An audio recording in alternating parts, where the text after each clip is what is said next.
Hello students, welcome back बच्चों। आज हम स्टार्ट करने वाले हैं अपना नया चैप्टर।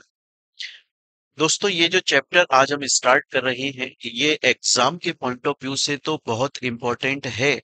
आपके एग्जाम में मिनिमम 15 to 20 मार्क्स का आता है, लेकिन आपकी लाइफ के अंदर ये चैप्टर बहुत ज्यादा इंपॉर्टेंस रखता है, क्योंकि आप सीएमए बनने वाले हैं। और सीएमए की डिग्री जब आपको मिल जाएगी, उसके बाद में जो आपका मेन काम होगा वो काम होगा कॉस्ट ऑडिट से रिलेटेड।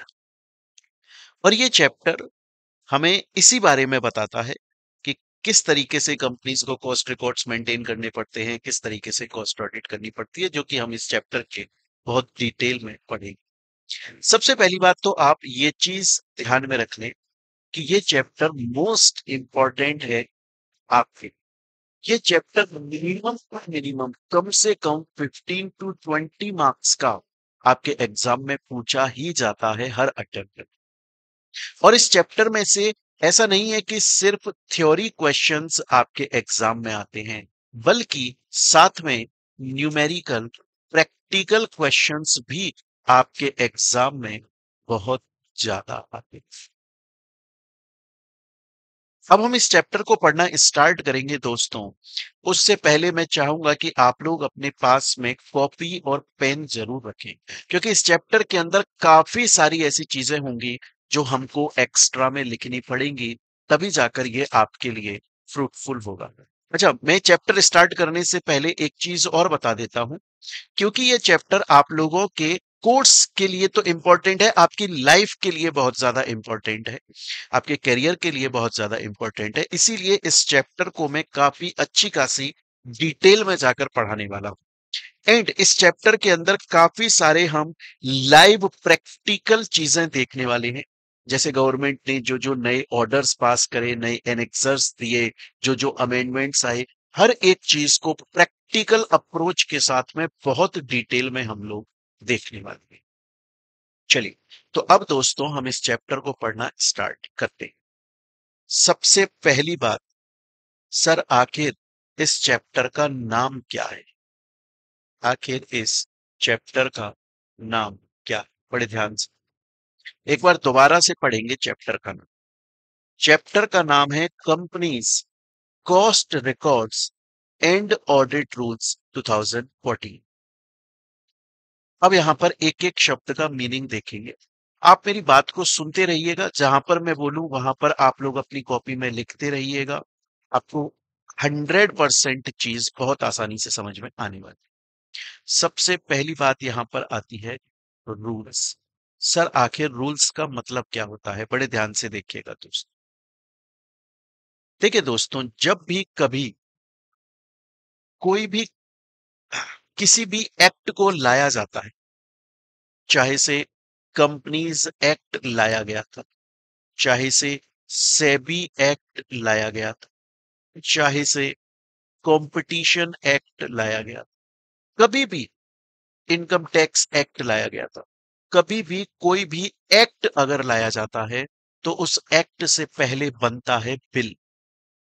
उस एक्ट से पहले बनता है बिल। बिल के अंदर वो सभी चीजें आती हैं जो कि एक्ट के अंदर हम एट द एंड लेकर आना चाहते हैं, और उस बिल को प्रपोज किया जाता है दोस्तों। उस बिल को प्रपोज किया जाता है पार्लियामेंट के पास। मैं इतनी उम्मीद आप लोगों से करता हूं कि आपको ये पता होगा कि पार्लियामेंट के दो हाउस हैं। एक है लोअर हाउस, जिसे हम हाउस ऑफ पीपल भी बोलते हैं, क्योंकि इसके अंदर वो लोग बैठते हैं जिनको हमने चुना है, हमने वोट देकर चुना। इसे बोला जाता है लोकसभा, लोगों की सभा। और दूसरा हाउस जो होता है दोस्तों, वो होता है अपर हाउस, जिसे हम बोलते हैं हाउस ऑफ स्टेट्स, जिसे हम बोलते हैं राज्यसभा।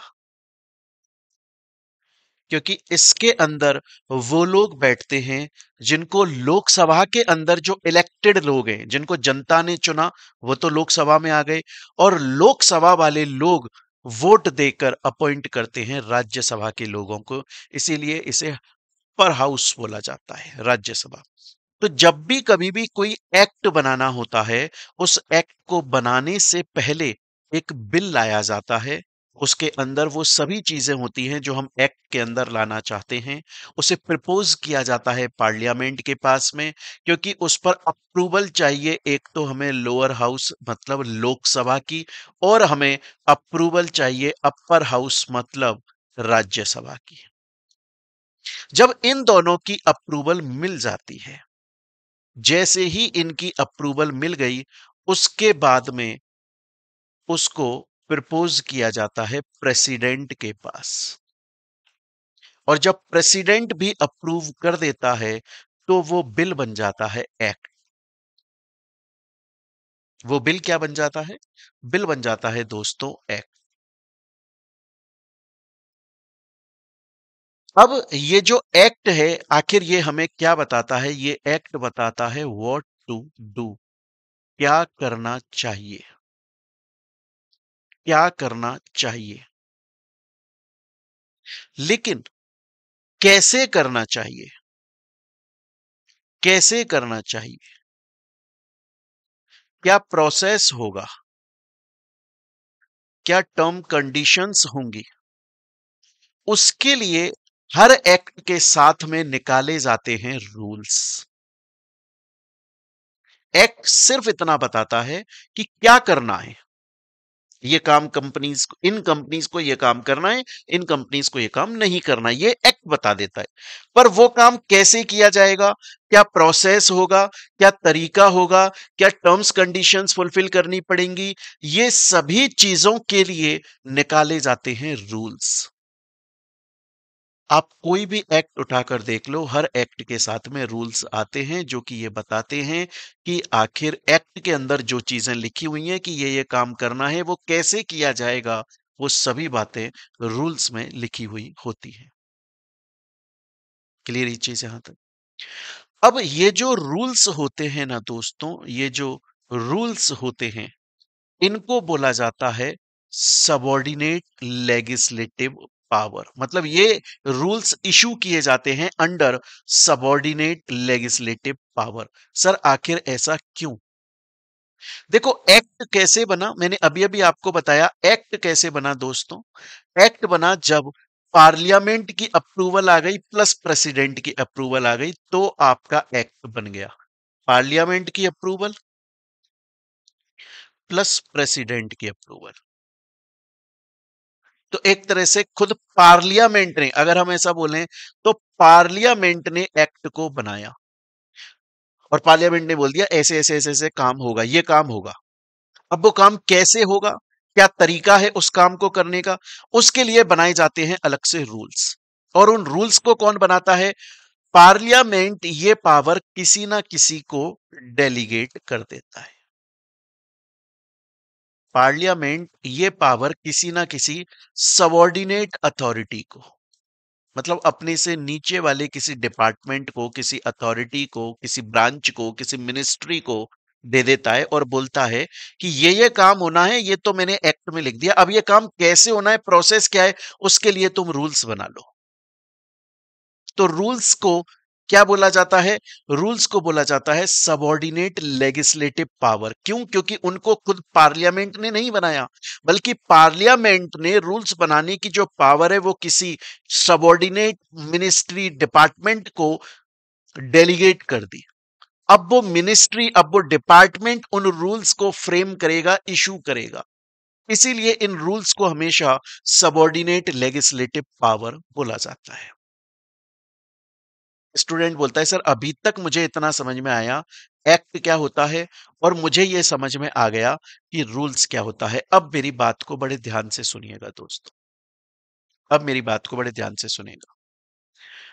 मैंने आपको चैप्टर 1 के अंदर भी बताया था, मैं दोबारा से पूरा बता देता हूं आपको। मैंने आपको बोला था कि जब भी हम बात करते हैं कॉस्ट ऑडिट के बारे में, जब भी हम बात करते हैं कॉस्ट रिकॉर्ड्स एंड ऑडिट के बारे में। कॉस्ट रिकॉर्ड्स एंड ऑडिट के बारे में। तो कंपनीज एक्ट के अंदर उसका जो सेक्शन है वो सेक्शन है 148। आप ये बोल सकते हो कि ये आप लोगों का सेक्शन 148 आप लोगों की जिंदगी का सबसे मेन सेक्शन है, until and unless companies act 2013 को चेंज कर दिया जाए तो वो अलग बात है। तो वो अलग बात।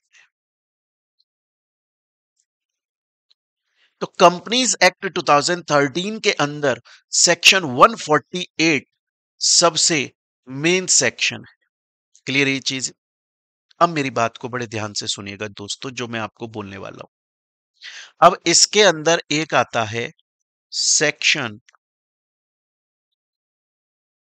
148 सबसेक्शन 1। इसको मैंने आपको फर्स्ट चैप्टर में पढ़ाया था, दोबारा से पूरा पढ़ा रहा हूं। अभी मैं सिर्फ आपको इस चैप्टर की हेडिंग का नाम बता रहा हूं, क्योंकि वो समझना आप लोगों के लिए बहुत ज्यादा जरूरी है। एक बार वो अच्छे से समझ में आ गया तो अंदर की चीजें समझने में बहुत हेल्प मिलेगी। मैंने आपको पहले ही देखिए बोल दिया है कि इस चैप्टर को हम बहुत ज्यादा डिटेल में जाकर पढ़ने वाले हैं, क्योंकि ये आपके लाइफ में बहुत ज्यादा काम आएगा। क्लियर है ये चीज? अब सेक्शन 148 सबसेक्शन 1 आखिर किस बारे में बात करता है? देखिए दोस्त,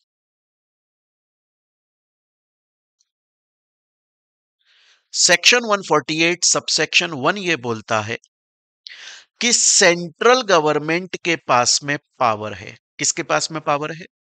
सेंट्रल गवर्नमेंट के पास में पावर है कि सेंट्रल गवर्नमेंट ऑर्डर दे सकती है, ऑर्डर इशू कर सकती है। सेंट्रल गवर्नमेंट के पास में यह पावर है, जिस पावर को यूज करते हुए सेंट्रल गवर्नमेंट ऑर्डर देगी और उस ऑर्डर के अंदर वो ये लिख सकती है कि कौन सी क्लास ऑफ कंपनीज को अपने कॉस्ट रिकॉर्ड्स मेंटेन करने पड़ेंगे। फाइनेंशियल ईयर स्टार्ट हुआ, let suppose financial year start हुआ 2026-27। तो ये स्टार्ट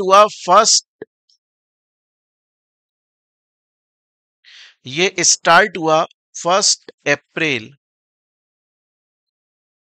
2026 को और चलेगा 31 मार्च 2027 तक। अब इस पूरे फाइनेंशियल ईयर के अंदर कंपनी की कितनी कॉस्ट लगी, मतलब कितने ट्रांजैक्शन हुए कॉस्ट से रिलेटेड, उन सभी चीजों का पूरा रिकॉर्ड मेंटेन करना किस कंपनी के लिए जरूरी है? Central government under section 148 subsection 1। Section 148 subsection 1 ये पावर देता है सेंट्रल गवर्नमेंट को कि सेंट्रल गवर्नमेंट ऑर्डर पास करके ये डिसाइड कर सकती है कि कौन सी क्लास ऑफ कंपनीज को अपने कॉस्ट रिकॉर्ड्स मेंटेन करने पड़ेंगे। अब आखिर सेक्शन 148 सबसेक्शन 1 ये बोल रहा है कि वो कंपनीज जो कि प्रोडक्शन में एंगेज्ड हैं, वो कंपनीज जो कि मैन्युफैक्चरिंग के अंदर इन्वॉल्व है, प्रोडक्शन के अंदर इन्वॉल्व है। और किस चीज का प्रोडक्शन?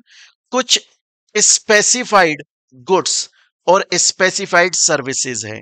अगर उन स्पेसिफाइड गुड्स या स्पेसिफाइड सर्विसेज का प्रोडक्शन कर रही है वो प्रोड्यूसिंग मैन्युफैक्चरिंग कंपनी, तो उन कंपनीज को कॉस्ट रिकॉर्ड्स मेंटेन करने पड़ेंगे।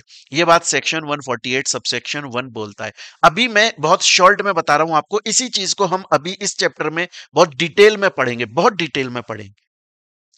अब ये बात आप देखिए, एक्ट के अंदर ये लिख दिया गया। देखिए एक्ट सेक्शन 148 सबसेक्शन 1 में आखिर एक्ट में ये लिखा गया कि वो कंपनीज जो प्रोड्यूसिंग कंपनीज हैं और किसका प्रोडक्शन कर रही हैं? प्रोडक्शन कर रही हैं स्पेसिफाइड गुड्स का, स्पेसिफाइड सर्विसेज का। उनको कॉस्ट रिकॉर्ड मेंटेन करना है। अब सवाल ये आता है दोस्तों कि सर इन प्रोड्यूसिंग कंपनीज के अंदर कौन कौन सी कंपनीज एलिजिबल है। आप सेक्शन 148 सबसेक्शन 1 ने तो बस ये बोल दिया कि प्रोड्यूसिंग कंपनीज या मैन्युफैक्चरिंग कंपनीज, पर वो कौन सी कंपनीज हैं? या फिर सेक्शन 148 सबसेक्शन 1 ने तो ये बोल दिया कि वो कंपनीज जो प्रोडक्शन में एंगेज्ड हैं और किस चीज का प्रोडक्शन कर रही हैं, स्पेसिफाइड गुड्स या सर्विसेज। कौन से गुड्स, कौन सी सर्विसेज, ये कहां पता चलेगा? ये पता चलेगा बच्चों हमें रूल्स के अंदर, जो कि अब हम पढ़ने वाले हैं। तो अब आपको समझ में आया मैंने क्यों बोला था? एक्ट ये बताता है क्या करना है। एक्ट ने बोला कि वो कंपनीज जो प्रोडक्शन के अंदर एंगेज्ड हैं, मैन्युफैक्चरिंग के अंदर एंगेज्ड हैं, उन किस चीज के, स्पेसिफाइड गुड सर्विसेज के, उन्हें कॉस्ट रिकॉर्ड मेंटेन करना है। पर सर इन कंपनीज के अंदर कौन सी कंपनीज इंक्लूड होती हैं? क्या इंडियन कंपनी इंक्लूड होती है कि फॉरेन कंपनी भी इंक्लूड होती है? कौन से गुड सर्विसेज का प्रोडक्शन किया जा रहा है, ये हमें कैसे पता चलेगा? इस बात को रूल्स बताते हैं। तो मैं दोबारा से बोलता हूं, हम यहां पर जो पढ़ने वाले हैं, हम रूल्स के बारे में पढ़ने वाले हैं, वो रूल्स जो 2014 में आए। रूल्स क्या होता है sir? Rules subordinate legislative power होती है। सर इसका मतलब क्या होता है? नॉर्मली जब एक्ट बनता है तो उसको पार्लियामेंट और प्रेसिडेंट की अप्रूवल के साथ में बनाया जाता है, लेकिन जो रूल्स बनाए जाते हैं वो पार्लियामेंट अपनी पावर किसी को डेलीगेट कर देता है और वो सबॉर्डिनेट डिपार्टमेंट या मिनिस्ट्री उन रूल्स को बनाता है। अब सवाल यहां पर यह आता है कि एक्ट आखिर क्या बताता है? एक्ट बताता है कि करना क्या है, लेकिन रूल्स बताता है कैसे, क्या प्रोसेस है, क्या तरीका है। जो एफएक्यूज होते हैं ना, एक तरीके से कि अगर ऐसा हुआ, अगर वो सभी चीजों का जवाब ये रूल्स देता है, ये रूल्स देता है। क्लियर ये चीज यहां तक? अब मेरी बात को दोबारा ध्यान से सुनिएगा, बड़े ध्यान से सुनिए। सर ये रूल्स किस चीज के रूल्स हैं?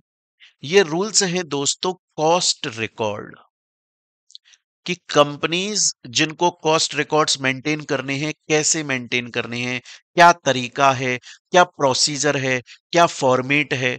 एंड कॉस्ट ऑडिट, और उन कंपनीज की कॉस्ट ऑडिट, किन कंपनीज की कॉस्ट ऑडिट होगी, किस क्राइटेरिया पर कॉस्ट ऑडिट होगी, कैसे कॉस्ट ऑडिट होगी, कौन करेगा उस कॉस्ट ऑडिट को।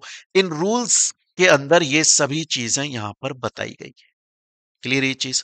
अभी तक आपको इतना समझ में आया कि जो हमारा सेक्शन 148 है, जो कि बात करता है cost records and cost audit के बारे में, जिसके अंदर ये लिखा हुआ है कि कंपनीज को कॉस्ट रिकॉर्ड मेंटेन करने पड़ेंगे, कंपनीज की कॉस्ट ऑडिट होगी। किन कंपनीज को कॉस्ट रिकॉर्ड मेंटेन करने, किन कंपनीज की कॉस्ट ऑडिट होगी, कैसे होगी, वो कौन से गुड सर्विसेज का प्रोडक्शन करते हैं, वो ए से लेके जेड तक हम इन रूल्स के अंदर पढ़ते हैं। ए से लेके जेड तक हम इन रूल्स के अंदर पढ़ते हैं। क्लियर ये चीज यहां तक? अब दोस्तों सवाल ये आता है कि सर आखिर इन रूल्स की हिस्ट्री क्या है, आखिर ये रूल्स कैसे बने, ये हिस्ट्री जाननी पड़ेगी आपको।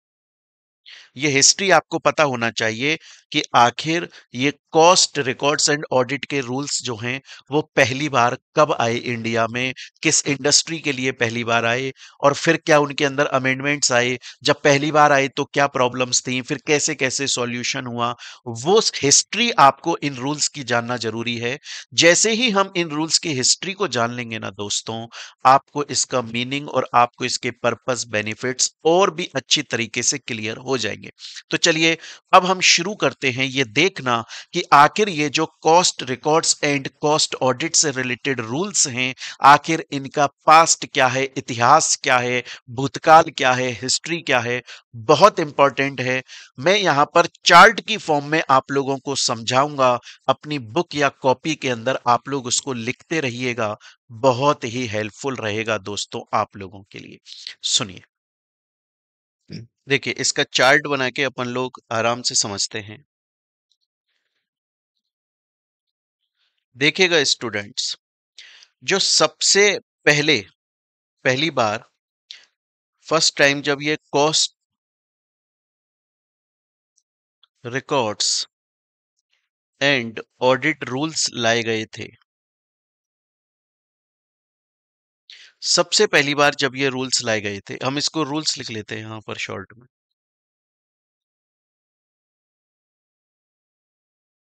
तब ये लाए गए थे 1965 के अंदर। सबसे पहली बार जब ये रूल्स लाए गए थे फर्स्ट टाइम, तो ये 1965 के अंदर पहली बार रूल्स आए थे। दोस्तों, उस टाइम जब 1965 के अंदर ये रूल्स आए थे, उस टाइम पर कंपनीज एक्ट 1956 चला करता था। उस टाइम पर कंपनीज एक्ट 1956 चला करता था, और उस कंपनीज एक्ट के अंदर सेक्शन 209 ये बताता था कि कॉस्ट रिकॉर्ड्स किन कंपनीज को मेंटेन करने हैं। तो कॉस्ट रिकॉर्ड के बारे में सेक्शन 209 ऑफ कंपनीज एक्ट 1956 बात करता था, एंड सेक्शन 233 बात करता था कॉस्ट ऑडिट के बारे में। जब पहली बार रूल्स लाए गए थे 1965 में फर्स्ट टाइम, क्योंकि कॉस्ट ऑडिट आपको पता होगा 1965 से फर्स्ट टाइम स्टार्ट हुई थी। कॉस्ट रिकॉर्ड्स और ऑडिट रूल्स 1965 में पहली बार आए। उस टाइम पर कंपनीज एक्ट 1956 चल रहा था। उसके अंदर सेक्शन 209 कॉस्ट रिकॉर्ड की बात करता था, 233 कॉस्ट ऑडिट की बात करता था, और ये रूल्स लाए गए थे। अब सुनिएगा दोस्तों, ये जो रूल्स थे ना, इन रूल्स के अंदर प्रॉब्लम थी। इन रूल्स के अंदर प्रॉब्लम थी, और दो प्रॉब्लम थी। इन रूल्स के अंदर दो प्रॉब्लम थी। सबसे पहली प्रॉब्लम तो थी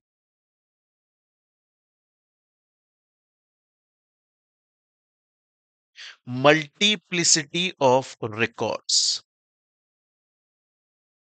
मल्टीप्लिसिटी ऑफ रिकॉर्ड्स, इसका मतलब क्या था? इसका मतलब यह था कि 44 अलग अलग कॉस्ट रिकॉर्ड्स लाए गए थे। इसका मतलब यह था कि 44 इंडस्ट्रीज के लिए, 44 इंडस्ट्रीज के लिए अलग अलग तरह के रिकॉर्ड्स लाए गए थे। जैसे एग्जाम्पल के तौर पे अगर हम बात करें, कोई कंपनी अगर ड्रग्स की फील्ड में काम करती है, यहां पर ड्रग का मतलब मेडिसिन है, कोई कंपनी अगर मेडिसिन मैन्युफैक्चर करने का काम करती है, तो वो कंपनी किस तरीके से अपने कॉस्ट रिकॉर्ड्स मेंटेन करेगी, कॉस्ट रिकॉर्ड मेंटेन करने का फॉर्मेट क्या होगा, क्या तरीका होगा, इसके लिए सेपरेट सेपरेट रिकॉर्ड्स लाए गए थे, सेपरेट फॉर्मेट हुआ करता था। और अगर कोई कंपनी फर्टिलाइजर की फील्ड में काम करती है, तो उसको किस तरीके से अपने कॉस्ट रिकॉर्ड्स मेंटेन करने हैं, उसको किस तरीके से अपने कॉस्ट स्टेटमेंट तैयार करने हैं, उसके लिए सेपरेट रिकॉर्ड्स उसे फॉलो करने पड़ते थे। सेपरेट फॉर्मेट हुआ करता था, अलग फॉर्मेट। अगर कोई कंपनी शुगर की फील्ड में काम करती है तो अलग, इंडस्ट्रियल फील्ड में काम करती है तो अलग, इलेक्ट्रिकल फील्ड में काम करती है तो अलग, पेट्रोलियम फील्ड में काम करती है तो अलग, टेलीकम्युनिकेशन फील्ड में काम करती है तो अलग। इस तरीके से 44 इंडस्ट्रीज के लिए अलग अलग तरीके के कॉस्ट रिकॉर्ड्स लाए गए थे, अलग अलग फॉर्मेट थे। सपोज करिए कि आज हम 1965 की बात कर रहे हैं। सपोज करो उस टाइम पर कोई एबीसी कंपनी है, एंड लेट सपोज क्योंकि वो एबीसी कंपनी शुगर की फील्ड में भी काम करती है, फर्टिलाइजर की फील्ड में भी काम करती है, एंड वो इलेक्ट्रिसिटी की फील्ड में भी काम करती है। अब सोचिए, कंपनी एक है, कंपनी एक है एबीसी कंपनी, लेकिन जब वो अपने कॉस्ट रिकॉर्ड मेंटेन करेगी तो उसे अलग अलग कॉस्ट रिकॉर्ड मेंटेन करने पड़ रहे हैं, क्योंकि शुगर की कॉस्ट रिकॉर्ड मेंटेन करने का फॉर्मेट अलग है, फर्टिलाइजर के लिए सेपरेट है, इलेक्ट्रिसिटी के लिए सेपरेट है। तो एक कंपनी भी अगर इनमें से कोई भी काम कर रही है, एक से ज्यादा काम कर रही है, तो उसको भी अलग अलग अपने कॉस्ट रिकॉर्ड्स मेंटेन करने पड़ते थे, कॉस्ट स्टेटमेंट मेंटेन करने पड़ता था।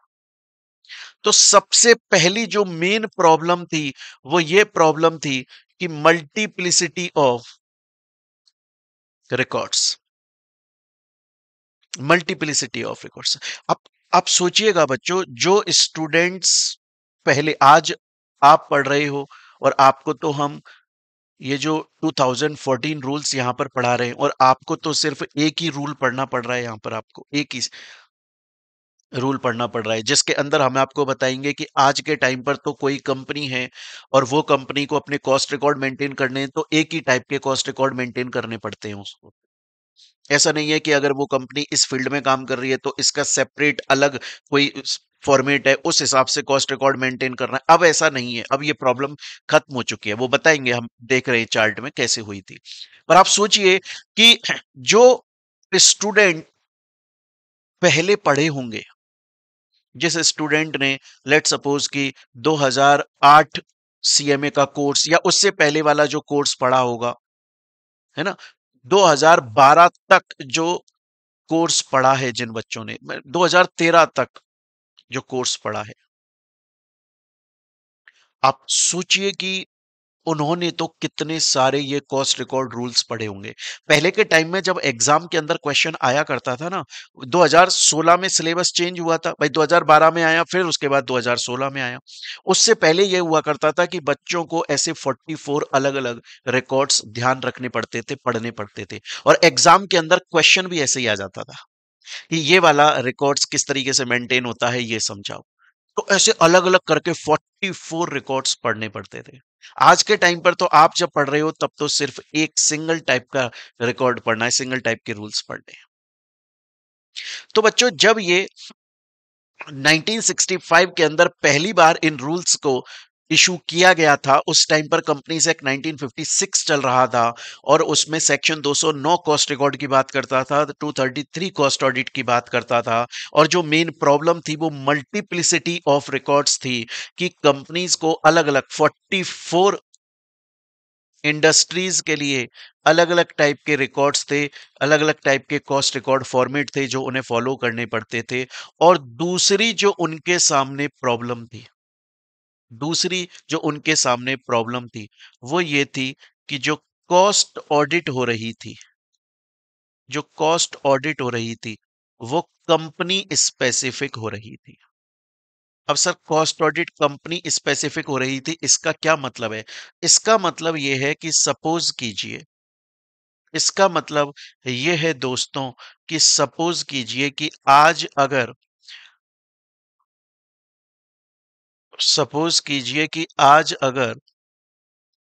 हम मेडिसिन की फील्ड में ले लेते हैं, ड्रग्स मतलब मेडिसिन।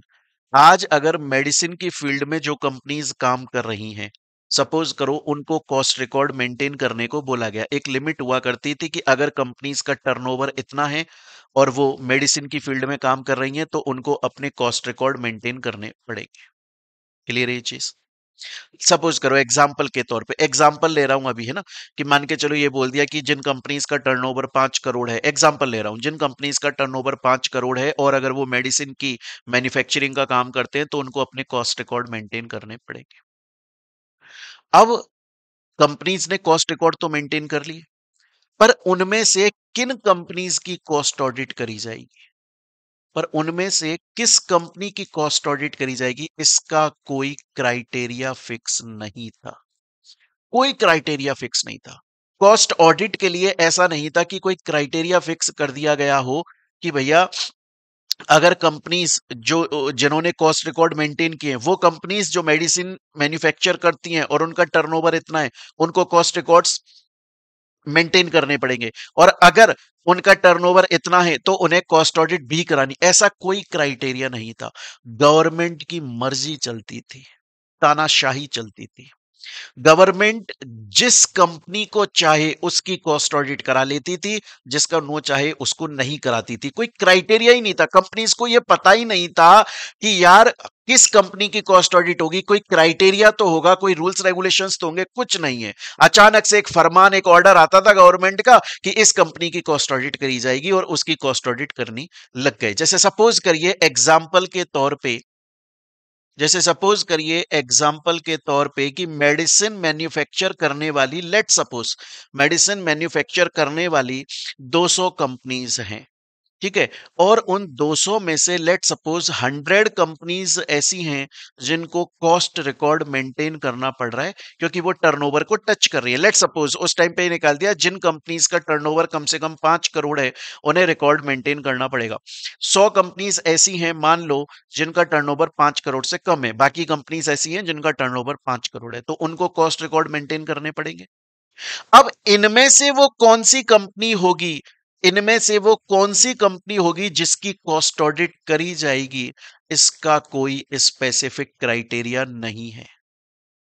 कोई स्पेसिफिक क्राइटेरिया नहीं है कि अगर कंपनी का टर्नओवर इतना है तो कॉस्ट, गवर्नमेंट अपनी मर्जी से इस मेडिसिन की फील्ड में मान लो 100 कंपनियां हैं, उसमें से रैंडमली कोई भी ये कंपनी ये कंपनी ये कंपनी इसकी कॉस्ट ऑडिट करी जाएगी। क्यों करी जाएगी, क्या वजह है, इन्हीं की करी जाएगी। क्या वजह है, आपने 3 कंपनीज की कॉस्ट ऑडिट करने के लिए बोला, इनमें से बाकी जो 97 कंपनीज है उनकी कॉस्ट ऑडिट के लिए आपने नहीं बोला, क्यों, क्या क्राइटेरिया है, क्या रीजन है, क्या रूल्स है, कुछ नहीं। अब आप यहां पर देखोगे दोस्तों तो यहां पर बायसनेस शो होती है, यहां पर बायसनेस शो होती है कि यार गवर्नमेंट कहीं ऐसा तो नहीं है कि कुछ कंपनी से पैसा ले लेती है और उनकी तो ऑडिट करवा देती है और बाकी जो कंपनीज हैं उनसे पैसा वैसा नहीं लेती और उनकी ऑडिट नहीं करवाती, कहीं ऐसा तो कुछ नहीं है। सबसे पहले मेरे दोस्तों ये जो रूल्स आए थे, सबसे पहले ये रूल्स आए थे 1965 के अंदर। उस टाइम पर कंपनीज एक्ट 1956 चला करता था, section 209 233 cost records cost audit का था। लेकिन इन रूल्स के अंदर दो प्रॉब्लम थी। क्लियर है ये चीज यहां तक? अब बच्चों ये जो रूल्स थे वो 1965 से 2008 तक ऐसे ही चलते रहे। हालांकि चले तो ये 2011 तक थे, ये वाले जो रूल्स थे वो 2011 तक चले थे और 2011 में नए रूल्स आए थे जिनको अभी हम लिखेंगे, अभी हम देखेंगे। लेकिन सर अगर ये 2011 तक चले थे ये वाले रूल्स और 2011 में जाकर नए रूल्स आए थे, तो आपने यहां पर 2008 क्यों लिखा? इसलिए लिखा दोस्तों, इसलिए लिखा क्योंकि 2008 के अंदर गवर्नमेंट को ऐसा फील हुआ कि यार ये जो हमारे रूल्स हैं जिनको हम 1965 में लेकर आए, क्या ये सही हैं? क्या इनमें कुछ चेंज करने की जरूरत है क्या? क्योंकि हम लेकर आए थे तब तो 1965 था। देखिए बच्चों, आप लोगों ने ना एक चीज देखी होगी और ये लॉ में बहुत ज्यादा पढ़ा होगा आपने, है ना? जब आप लॉ सब्जेक्ट पढ़ते हैं तो शायद आपने ध्यान दिया हो इस बात पर कि ऐसे एक्ट जो कि 1991 से पहले आए थे, ऐसे एक्ट जो 1991 से पहले आए थे, उनमें से ज्यादातर एक्ट 1991 के बाद में चेंज हो गए, नए आ गए। उनकी वजह है, देखो जब भारत देश 1947 में आजाद हुआ, हमको जब 1947 में फ्रीडम मिली ना, तो उस टाइम पर इंडिया की हालत बहुत ज्यादा खराब थी। अंग्रेज इंडिया को लूट कर ले गए थे, हमारे पास में पैसे के नाम पे कुछ बचा नहीं था। पाकिस्तान अलग देश बन चुका था। हिंदू और मुसलमान के रोज आए दिन दंगे हो रहे थे, लोग मर रहे थे। तो उस वक्त की जो गवर्नमेंट थी और प्राइम मिनिस्टर जवाहरलाल नेहरू जी थे, उनके सामने एक क्वेश्चन आकर खड़ा हो गया। सवाल ये था, सवाल ये था कि अब हमारे देश को किस तरह की इकोनॉमी बनाकर आगे चलाना है, क्योंकि देश की हालत बहुत खराब है, पैसा घर नहीं है बिल्कुल भी इनके पास में। क्या हमें हमारे देश को ओपन एंडेड इकोनॉमी रखना है? अब ओपन एंडेड इकोनॉमी का मतलब है कि बाहर का किसी भी देश का कोई भी व्यक्ति आकर हमारे यहां पर बिजनेस कर सकता है, या फिर हमारे देश को क्लोज एंडेड इकोनॉमी रखना है। ये ये एक क्वेश्चन आकर खड़ा हो गया। तो फिर उस वक्त के जो प्राइम मिनिस्टर जवाहरलाल नेहरू जी थे और जितने भी लोग थे, उन लोगों ने यह सोचा कि यार हमारा जो भारत देश गुलाम रहा, वो ओपन एंडेड इकोनॉमी की वजह से ही तो गुलाम रहा था। ये जो अंग्रेज थे, ये पहली बार जब भारत में आए, तो इन्होंने बोला कि हम तो आपके यहाँ पर बिजनेस करना चाहते हैं, और इन्होंने ईस्ट इंडिया कंपनी ओपन कर दी। East India company. लेकिन बिजनेस करते करते इन लोगों ने हमको अपना गुलाम बना लिया, कंट्रोल कर लिया हमारे ऊपर। तो उस वक्त की गवर्नमेंट ने बोला कि नहीं, आज जो हालात है वो, इंडिया बहुत नाजुक स्टेज पर खड़ा हुआ है। अगर हमने सही से इसको नहीं चलाए तो इंडिया कोलैप्स हो जाएगा, भारत देश खत्म हो जाएगा। पाकिस्तान अलग हो गया, हिंदू मुसलमानों के दंगे चल रहे हैं, बाकी जितने भी बड़े बड़े देश हैं सब ऐसे नजर गाड़ के बैठे हुए कि ये अंग्रेज तो चले गए, इंग्लैंड वाले तो चले गए, ब्रिटिशर्स तो चले गए, बाकी देश दूसरे देखकर बैठे थे क्या इसके इंडिया के ऊपर कब्जा किया जा सके। तो फिर उन्होंने बोला कि हमारी जो देश रहेगा वो क्लोज एंडेड इकोनॉमी रहेगा। अब बच्चों, उस वक्त जितने भी एक्ट बनाए थे ना, गवर्नमेंट ने उस वक्त जितने भी एक्ट बनाए थे, वो एक्ट इस चीज को ध्यान में रखकर बनाए थे कि यार हमारी तो क्लोज एंडेड इकोनॉमी है, इस बात को ध्यान में रखकर एक्ट बनाए गए थे। लेकिन जब 1991 में ग्लोबलाइजेशन आ गया, लेकिन जब 1991 के अंदर ग्लोबलाइजेशन आ गया, तब गवर्नमेंट को यह समझ में आया कि यार वो एक्ट जो कि हमने पहले बनाए थे, वो हमने इस उस पॉइंट ऑफ व्यू को ध्यान में रखकर बनाए थे कि हमारी क्लोज एंडेड इकोनॉमी है, और हम बाहर हमारे अलावा बाहर किसी से बिजनेस नहीं करने वाले हैं। लेकिन अब तो ग्लोबलाइजेशन हम लेकर आ गए इंडिया में, अब तो बाहर के लोग इंडिया में आएंगे, इंडिया के लोग बाहर जाएंगे, और वो जो एक्ट हैं वो आज की करंट सिचुएशन के हिसाब से कॉप अप नहीं कर पाते हैं, परफेक्ट नहीं है। तो ज्यादातर एक्ट जो कि 1991 से पहले आए वो चेंज हो गए थे। आप देख लो, अगर आप बात करते हो सर कंपटीशन एक्ट, आप देख लो कंपटीशन एक्ट से पहले एमआरटीपी एक्ट चला करता था, जो कि 1969 में आया था, लेकिन उसको चेंज करके कंपटीशन एक्ट 2002 लाया गया। आप देख लो कंपनीज एक्ट 1956 चला करता था, उसको चेंज करके कंपनीज एक्ट 2013 लाया गया।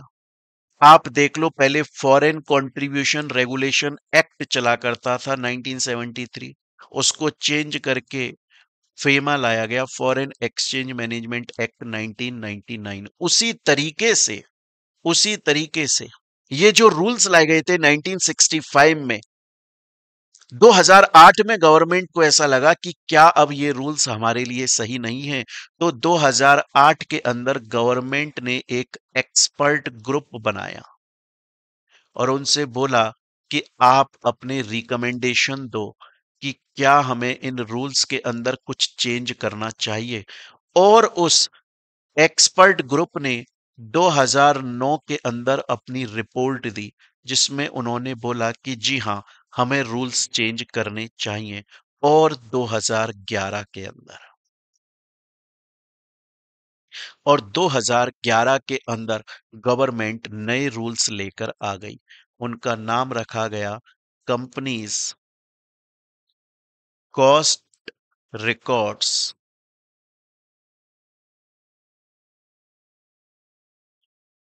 कंपनीज कॉस्ट रिकॉर्ड्स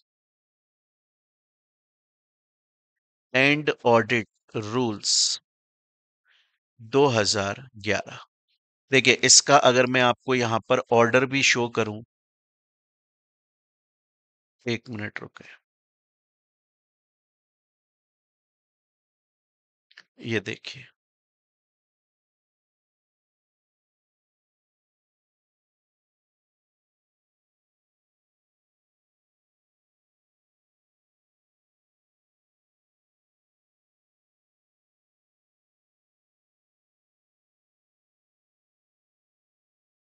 ये देखिए,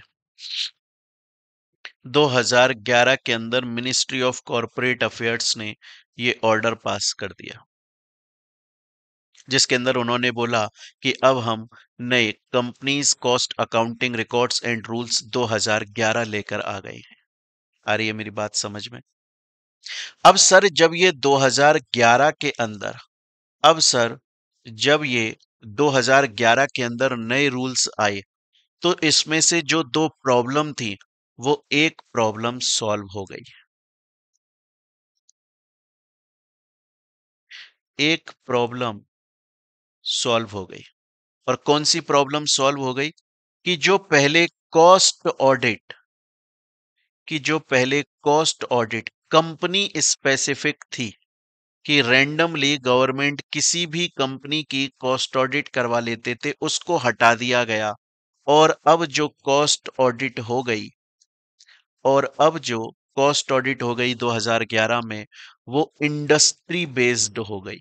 इसका मतलब है रूल निकाल दिए गवर्नमेंट ने कि अगर आप इस इंडस्ट्री में हो और आपने इतना टर्नओवर अगर कमाया है, तो आपकी कॉस्ट ऑडिट होगी ही होगी। ये रूल निकाल दिए, तो एक प्रॉब्लम 2011 में सॉल्व कर दी गई। लेकिन जो दूसरी प्रॉब्लम थी, क्या थी? Multiplicity of records. ध्यान है ना आपको? कॉस्ट रिकॉर्ड्स की जो प्रॉब्लम थी, मल्टीप्लिसिटी ऑफ कॉस्ट रिकॉर्ड्स, जहां पे 44 इंडस्ट्रीज के लिए अलग से रिकॉर्ड्स दिए हुए थे, वो अभी भी चल रही थी। ये वाली प्रॉब्लम सॉल्व नहीं हुई। तो 2013 तक ऐसे ही चलता रहा। लेकिन 2014 में जाकर गवर्नमेंट को लगा कि यार, अब तो 2013 में नया एक्ट भी आ गया है। कंपनीज एक्ट 2013 आ चुका है। मैंने आपको बोला था, जब भी एक्ट आता है तो उसके साथ रूल्स आते हैं। भाई, अभी तक जो एक्ट चल रहा था 2013 तक, वो चल रहा था कंपनीज एक्ट 1956। और उसमें कॉस्ट रिकॉर्ड का जो सेक्शन था, वो था 209, और कॉस्ट ऑडिट का सेक्शन 233 था। लेकिन अब 2013 के अंदर नया एक्ट आ गया, जो कि 1 अप्रैल 2014 से लागू हो गया, है ना? तो इसीलिए नए रूल्स भी आए, क्योंकि एक्ट के साथ में रूल्स आते हैं। तो जैसे ही कंपनीज एक्ट 2013 आया, उसके साथ में नए रूल्स आए। और रूल्स आ गए आपके, जो हमारा चैप्टर है, companies cost records and audit rules 2014। और जो एक प्रॉब्लम बची हुई थी, वो प्रॉब्लम भी सॉल्व हो गई। तो जो मल्टीप्लिसिटी ऑफ रिकॉर्ड्स था, वो सॉल्व हो गया और सिंगल रिकॉर्ड बन गए। सिंगल रिकॉर्ड का मतलब है कि अब अगर कंपनीज के ऊपर कॉस्ट रिकॉर्ड की एलिजिबिलिटी आती है, वो कैसे आती है वो हम देखेंगे। कि अगर कंपनीज के ऊपर कॉस्ट रिकॉर्ड की एलिजिबिलिटी आती है, तो उन कंपनीज को कॉस्ट रिकॉर्ड्स का कोई फॉर्मेट नहीं है, अपने हिसाब से वो कॉस्ट रिकॉर्ड्स बना ले। अब कोई स्पेसिफिक कॉस्ट रिकॉर्ड्स का फॉर्मेट नहीं है। और ऐसा भी नहीं है कि अगर आप फर्टिलाइजर की फील्ड में काम करते हो, शुगर की फील्ड में काम करते हो, पेट्रोलियम की फील्ड में काम करते हो, तो आपको अलग अलग कॉस्ट रिकॉर्ड्स बनाने पड़ेंगे। एक सिंगल कॉस्ट रिकॉर्ड्स आप बनाइए, उसका कोई स्पेसिफिक स्पेसिफाइड फॉर्मेट नहीं है। अब यहां पर बच्चों दो सवाल आएंगे। दो सवाल आए। पहला, कंटिन्यू करते, पहला मैं कहानी को कंटिन्यू करना चाहता हूं। सर, आपने बोला कि 2014 में ये मल्टीप्लिसिटी ऑफ रिकॉर्ड्स वाली जो प्रॉब्लम थी, उसको खत्म कर दिया गया और सिंगल रिकॉर्ड आ गई। मतलब अब कंपनीज को सिंगल कॉस्ट रिकॉर्ड्स मेंटेन करने हैं, अलग अलग नहीं करने, और कोई स्पेसिफाइड फॉर्मेट नहीं है। तो फिर सर, अगर स्पेसिफाइड फॉर्मेट नहीं है, तो आखिर कंपनीज कॉस्ट रिकॉर्ड्स मेंटेन कैसे करें? आखिर कंपनीज कॉस्ट रिकॉर्ड मेंटेन कैसे करें? तो देखिए, जब 2014 में ये नए रूल्स आए, तो 2014 में ही कंपनीज एक्ट 2013 आ गया। भाई, कंपनीज एक्ट 2013 8 अगस्त 2013 को पास हो गया था, इफेक्ट में उसे ज्यादातर 1 अप्रैल 2014 से लाया गया। उसका सेक्शन 148 सबसेक्शन 1 बात करता है कॉस्ट रिकॉर्ड को मेंटेन करने की, और सेक्शन 148 सबसेक्शन 2 बात करता है कॉस्ट ऑडिट की। अब ध्यान से सुनिए आपका क्वेश्चन कि सर जब 2014 में ये नए रूल्स आ गए और नए रूल्स ये बोलते हैं कि अब कोई ऐसा अलग अलग रिकॉर्ड्स मेंटेन करने की जरूरत नहीं है, सिंगल रिकॉर्ड्स को मेंटेन किया जा सकता है, तो फिर मुझे ये बताइए सर कि आखिर कंपनीज कैसे कॉस्ट रिकॉर्ड्स को मेंटेन करें? कोई फॉर्मेट तो स्पेसिफाई किया नहीं।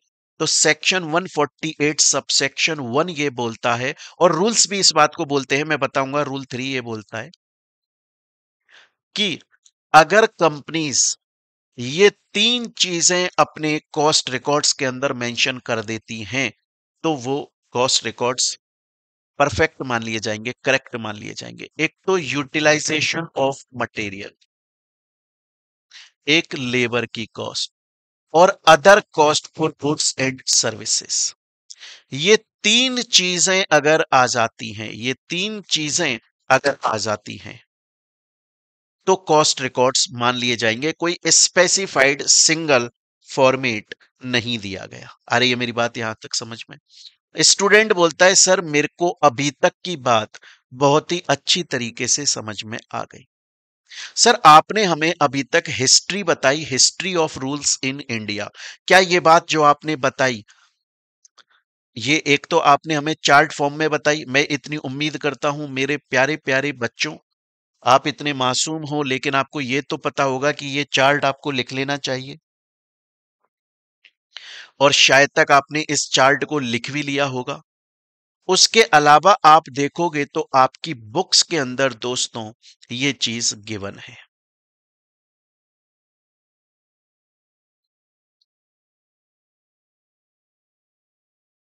गिवन है, देखो देखो लिखा हुआ है। 2014 में नए रूल्स आए और यूनिफाइड सिस्टम ऑफ रूल्स कर दिया गया, जहां पर इतने 44 थे उसको मर्ज करके एक बना दिया।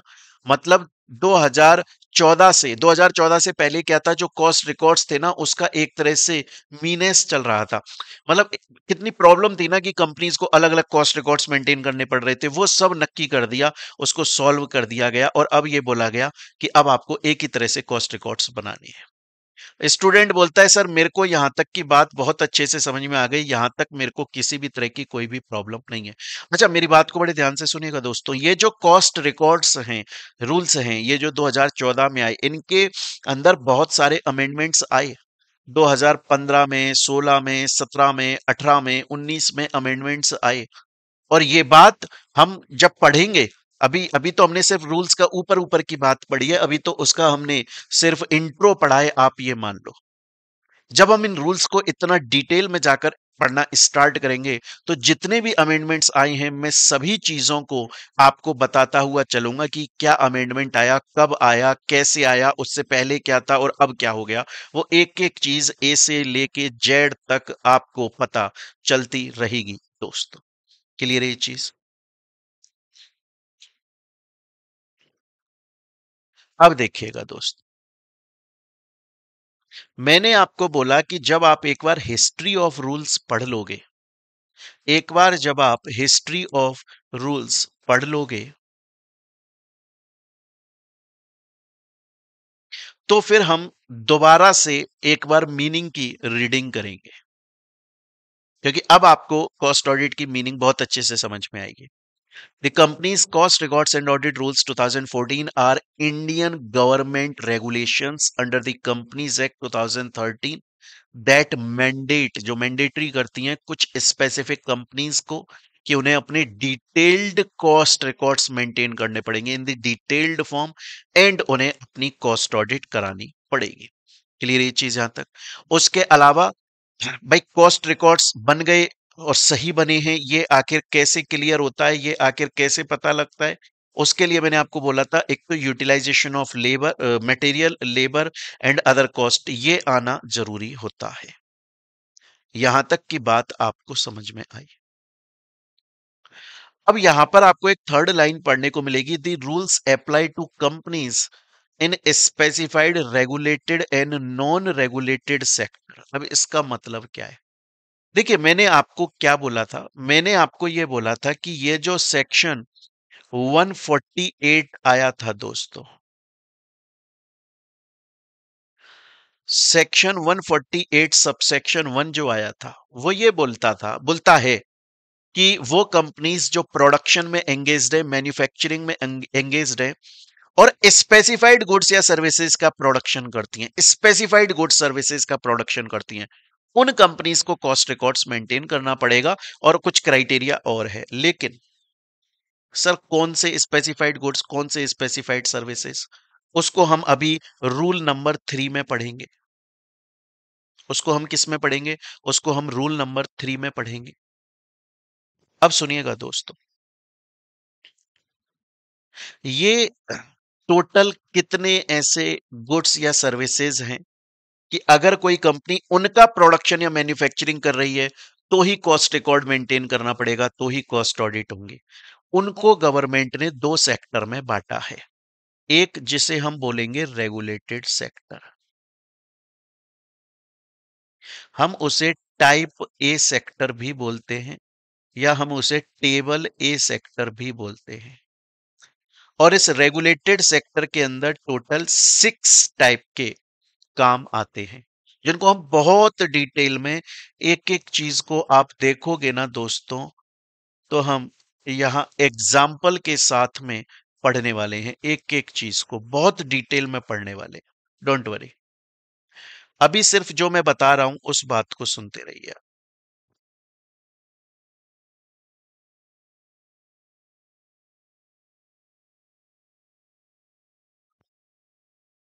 मैं आपको ये बोल रहा हूं कि ये जो गवर्नमेंट ने सेक्शन 148 सबसेक्शन 1 के अंदर ये बोला कि स्पेसिफाइड गुड्स या सर्विसेज का प्रोडक्शन, तो वो कौन से स्पेसिफाइड गुड्स या सर्विसेज हैं, इसके लिए गवर्नमेंट ने उन्हें दो सेक्टर में बांट दिया।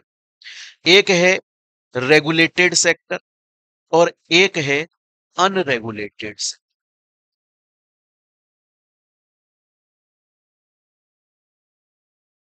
एक है रेगुलेटेड सेक्टर और एक है अनरेगुलेटेड सेक्टर। अब रेगुलेटेड सेक्टर का मतलब, मैंने बोला इसे हम टाइप ए या टेबल ए भी बोलते हैं, उसी तरह से अनरेगुलेटेड सेक्टर को टाइप बी सेक्टर या टेबल बी सेक्टर भी बोला जा।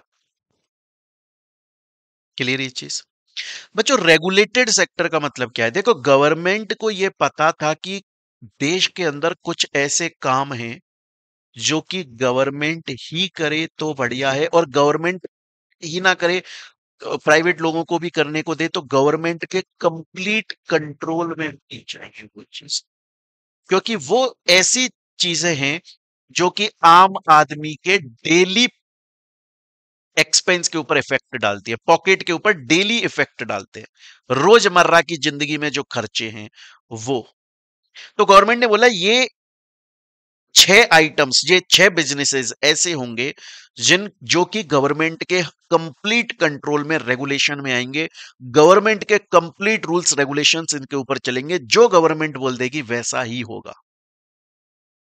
लेकिन 33 33 33 ऐसे रूल्स, ऐसे कुछ बिजनेसेस बताए गए, 33 कुछ ऐसे बिजनेसेस बताए गए जो कि गवर्नमेंट के कंप्लीट कंट्रोल में या रेगुलेट नहीं होते हैं, गवर्नमेंट ने उनके लिए छूट दी हुई है। क्लियर ये चीज यहां तक? तो अभी हम ये पढ़ेंगे कि रेगुलेटेड सेक्टर में क्या आता है, अनरेगुलेटेड सेक्टर में क्या आता है। पर सर, अभी आपने ये हमें क्यों बताया? इसलिए कि देखो, मीनिंग में आपको थर्ड पॉइंट ये लिखा हुआ है कि हम अभी ये पढ़ेंगे बच्चों, रूल 3 में, रूल 4 में हम ये पढ़ेंगे कि अगर कंपनी रेगुलेटेड सेक्टर में काम करती है, मतलब उस तरह के गुड्स को प्रोड्यूस करती है जो रेगुलेटेड सेक्टर में आते हैं, या उस तरह के जो अनरेगुलेटेड सेक्टर में आते हैं, और अगर उनका टर्नओवर इस लिमिट को टच कर जाता है या इससे ऊपर चला जाता है, तो उनको कॉस्ट रिकॉर्ड मेंटेन करने पड़ेंगे और उनको कॉस्ट ऑडिट करानी पड़ेगी, और उनको कॉस्ट ऑडिट करानी पड़ेगी। आ रही है मेरी बात यहां तक समझ में दोस्तों आपको?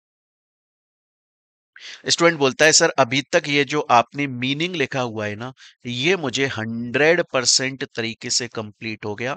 ये नोट जो लिखा हुआ है वो मुझे समझ में आ गया। आपने बता दिया सबॉर्डिनेट लेजिस्लेटिव पावर का मतलब क्या होता है, कि जो एक्ट बनता है, एक्ट को तो सर पार्लियामेंट बनाता है ना, एक्ट को तो पार्लियामेंट बनाता है, लेकिन ये जो रूल्स बनते हैं इनको पार्लियामेंट किसी ना किसी सबॉर्डिनेट मिनिस्ट्री को या डिपार्टमेंट को पावर दे देता है, और फिर वो रूल्स को बनाते हैं। हमारे ये जो हम रूल्स पढ़ रहे हैं, ये जो रूल्स हम पढ़ रहे हैं, companies cost records and audit rules, ये किस अथॉरिटी को दिए गए? ये दिए गए एमसीए को। किसको दिए गए? एमसीए। सर ये एमसीए क्या होता है? एमसीए मिनिस्ट्री है, मिनिस्ट्री ऑफ कॉरपोरेट अफेयर्स। अब अगर दोस्तों आपके माइंड में ये क्वेश्चन आया कि sir ministry of corporate affairs क्या होता है, तो इसका मतलब है कि आपने इंटर अच्छे से नहीं पढ़ी है। इंडिया के अंदर जितनी भी कंपनीज हैं, उन कंपनीज से रिलेटेड जो सभी चीजें हैं, उसको MCA ministry of corporate affairs manage करता है। अगर आप गूगल पर जाओगे दोस्तों, अगर आप गूगल पर जाओगे और गूगल पर जाकर आप टाइप करो एमसीए, तो एक वेबसाइट ओपन होगी जिस पर एमसीए के बारे में पूरी डिटेल दी हुई होगी।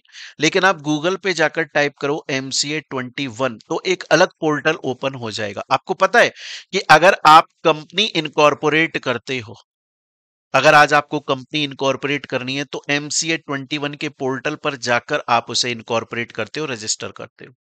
आपको पता है जितने भी फॉर्म्स, ई फॉर्म्स फाइल करे जाते हैं, है ना, CRA 1, CRA 2, CRA 3, MGT 49, C 22, INC 28, जितने भी ई फॉर्म्स फाइल किए जाते हैं वो सभी इस वेबसाइट से पहले डाउनलोड किए जाते हैं, फिर उनको फिल किया जाता है और फिर उन्हें फाइल किया जाता है इसी पर फाइल किया जाता है। कंपनी की आईडी से लॉगिन किया जाता है, आईडी पासवर्ड से, और उसके बाद में फाइल कर दिया जाता है। तो मिनिस्ट्री ऑफ कॉरपोरेट अफेयर्स एक मिनिस्ट्री है जो कि इंडिया के अंदर जितनी भी टोटल कंपनीज है उन सभी को मैनेज करती है, उसे मिनिस्ट्री ऑफ कॉरपोरेट अफेयर्स बोलते हैं। ये जो रूल्स बनाए हैं, हमारे केस में जो सबॉर्डिनेट लेजिस्लेटिव पावर है, वो आप लिख लीजिए एमसीए है, लिख लीजिए इसको, एमसीए है, मिनिस्ट्री ऑफ कॉरपोरेट अफेयर्स है। सर ये जो इतना डिटेल में आप बता रहे हो, इतना डिटेल में थोड़ी ना हमारे एग्जाम में आएगा। हाँ, इतना डिटेल में तो नहीं आएगा। तो सर कितना आएगा? वो तो ऊपर ऊपर से आता है, मतलब इतना डिटेल में एग्जाम में नहीं पूछते हैं। पर ये आपको पता होना चाहिए, क्योंकि आप यही तो कोर्स कर रहे हो दोस्तों। ये भी आपको नहीं पता है तो फिर क्या ही पता है लाइफ में। स्टूडेंट बोलता है सर यहाँ तक की बात मेरे को 100% तरीके से समझ में आ गई। यहाँ तक मेरे को किसी भी तरीके की कोई भी प्रॉब्लम नहीं है। यहाँ तक सर मेरे को किसी भी तरीके की कोई भी प्रॉब्लम नहीं है। देखिए दोस्तों, हम लोगों ने ये समझ लिया कि आखिर ये रूल्स की हिस्ट्री क्या है, ये रूल्स कैसे आए। आखिर हम लोगों ने ये देख लिया कि इन रूल्स का मीनिंग क्या है, इन रूल्स के आने का पर्पस क्या है, क्यों ये रूल्स लाए गए और इनको लाने से क्या फायदा हुआ। आप एक चीज देखिए, जब भी कोई नए रूल्स लाए जाते हैं ना, उससे तीन फायदे होते हैं, तीन लोगों को फायदे होते हैं। कौन कौन होते हैं वो? एक तो खुद कंपनी, कंपनी को फायदा होता है। एक फायदा होता है रेगुलेटरीज को, मतलब अथॉरिटीज को। और एक फायदा होता है इन्वेस्टर्स को। हमेशा तीन लोगों को फायदे होते हैं। कंपनी को क्या फायदा होता है? कंपनी को यह फायदा होता है कि कंपनी को यह पता लग जाता है कि यार मेरी खुद की कॉस्ट कितनी आ रही है, तो एटलीस्ट वो अपने प्रोडक्ट की सही प्राइसिंग निकाल कर आ पाए। एग्जाम्पल के तौर पे आप एक चीज बताइए, आज अगर मानकर चलिए कि मेरी एक कंपनी है और मैं ये वॉच मैन्युफैक्चर करता हूं, लेट सपोज मैं ये वॉच मैन्युफैक्चर करता हूं, सपोज करते हैं।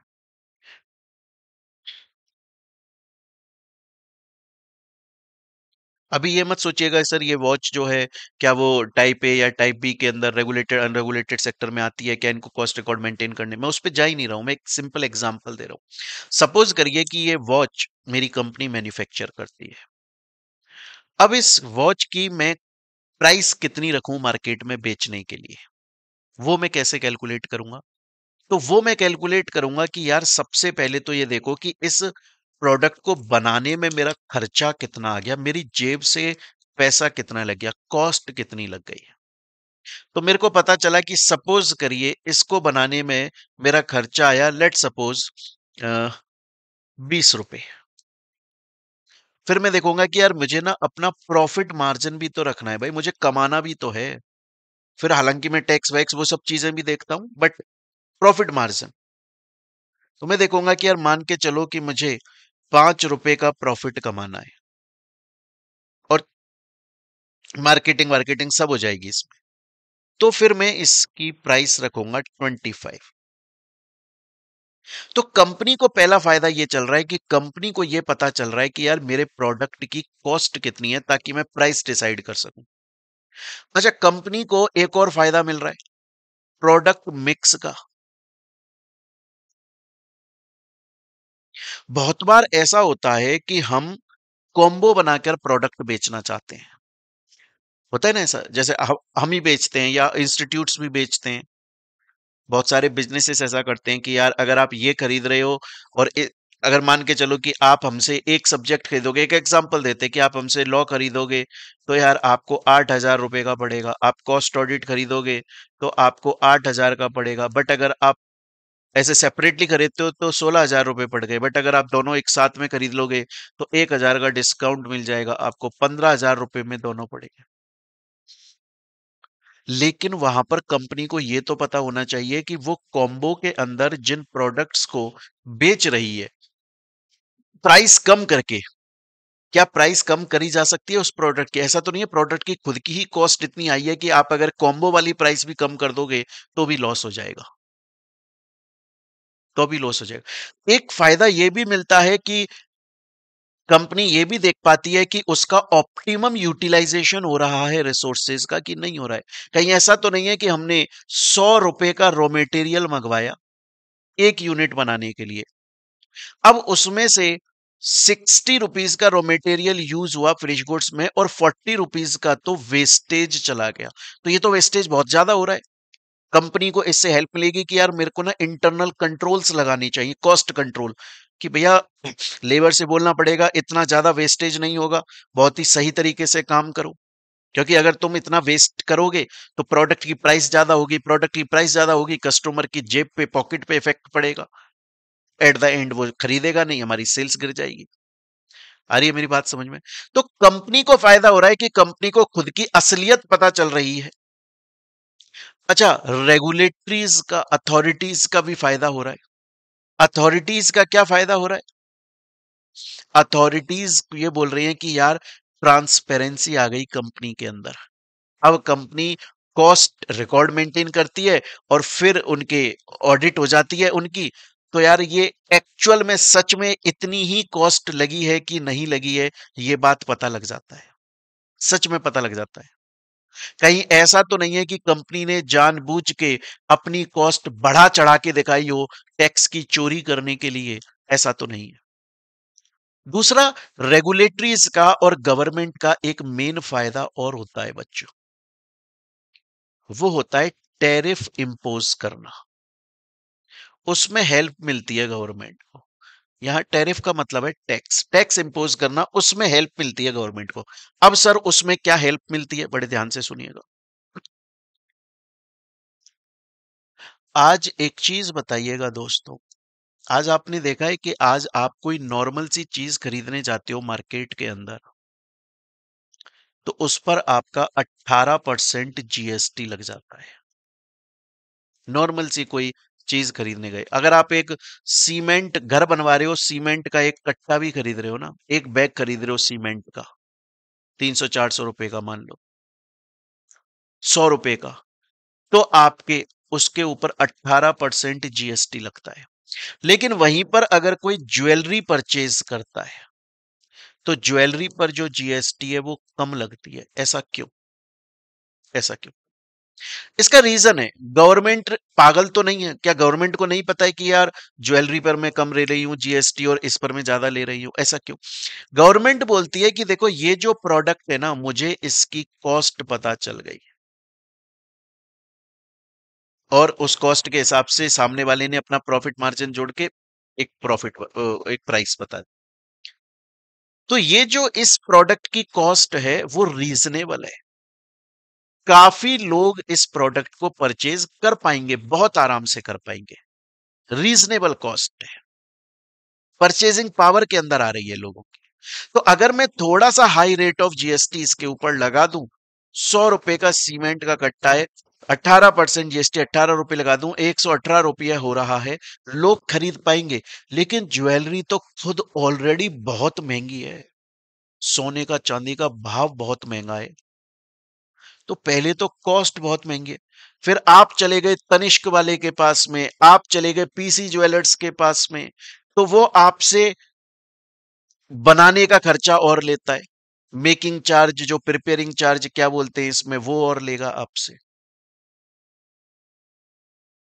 और फिर उसके ऊपर अगर हाई रेट ऑफ जीएसटी और लग गया तो ये तो लोगों के बिल्कुल ही हाथ से चला जाएगा। अब आप बोलोगे लेकिन सर ये तो लग्जरी आइटम है। अरे भैया, आप जब शहरों में रह रहे हो ना, तो सही बात है, ये ज्वेलरी हमें लग्जरी आइटम की तरह नजर आता है, पर गांव के लोग जो होते हैं वो भी अपने घरों में शादी वादी करते हैं, तो ये रीति रिवाज के नाम पर भी वो काफी सोना चांदी लादना पड़ता है उनको, दिखावट के लिए समाज में, बिला बिला ये सब चीजें।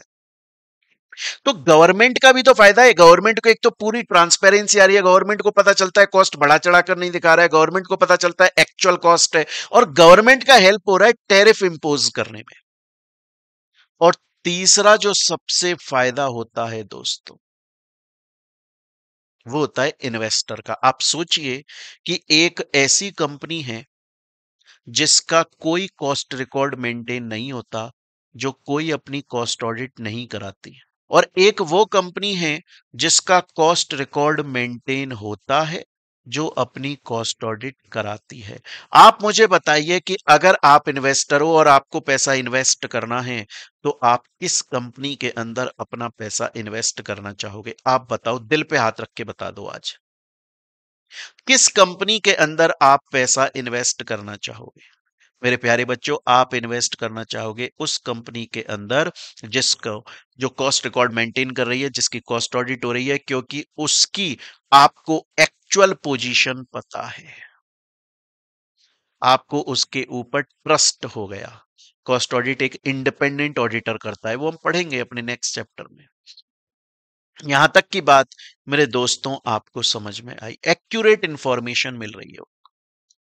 स्टूडेंट बोलता है सर अभी तक आपने हमें यह बता दिया कि आखिर ये रूल्स क्या है, एक्ट और रूल्स, मतलब क्यों रूल्स आते हैं, क्यों इन्हें सबऑर्डिनेट लेजिस्लेटिव पावर बोला जाता है, हमारे केस में ये सबऑर्डिनेट लेजिस्लेटिव पावर किसके पास में है। आपने ये भी बता दिया कि इनकी हिस्ट्री क्या है, वो जानना बहुत जरूरी है। और उसके अलावा सर आपने इनका मीनिंग और पर्पस यहां तक हमें 100% तरीके से क्लियर कर दिया, अभी तक हमें कोई भी दिक्कत नहीं है। मैं दोबारा से एक बार यहां दिखा देता हूं, आप वीडियो को पॉज करके अगर चार्ट नहीं बनाया था तो बना लीजिएगा।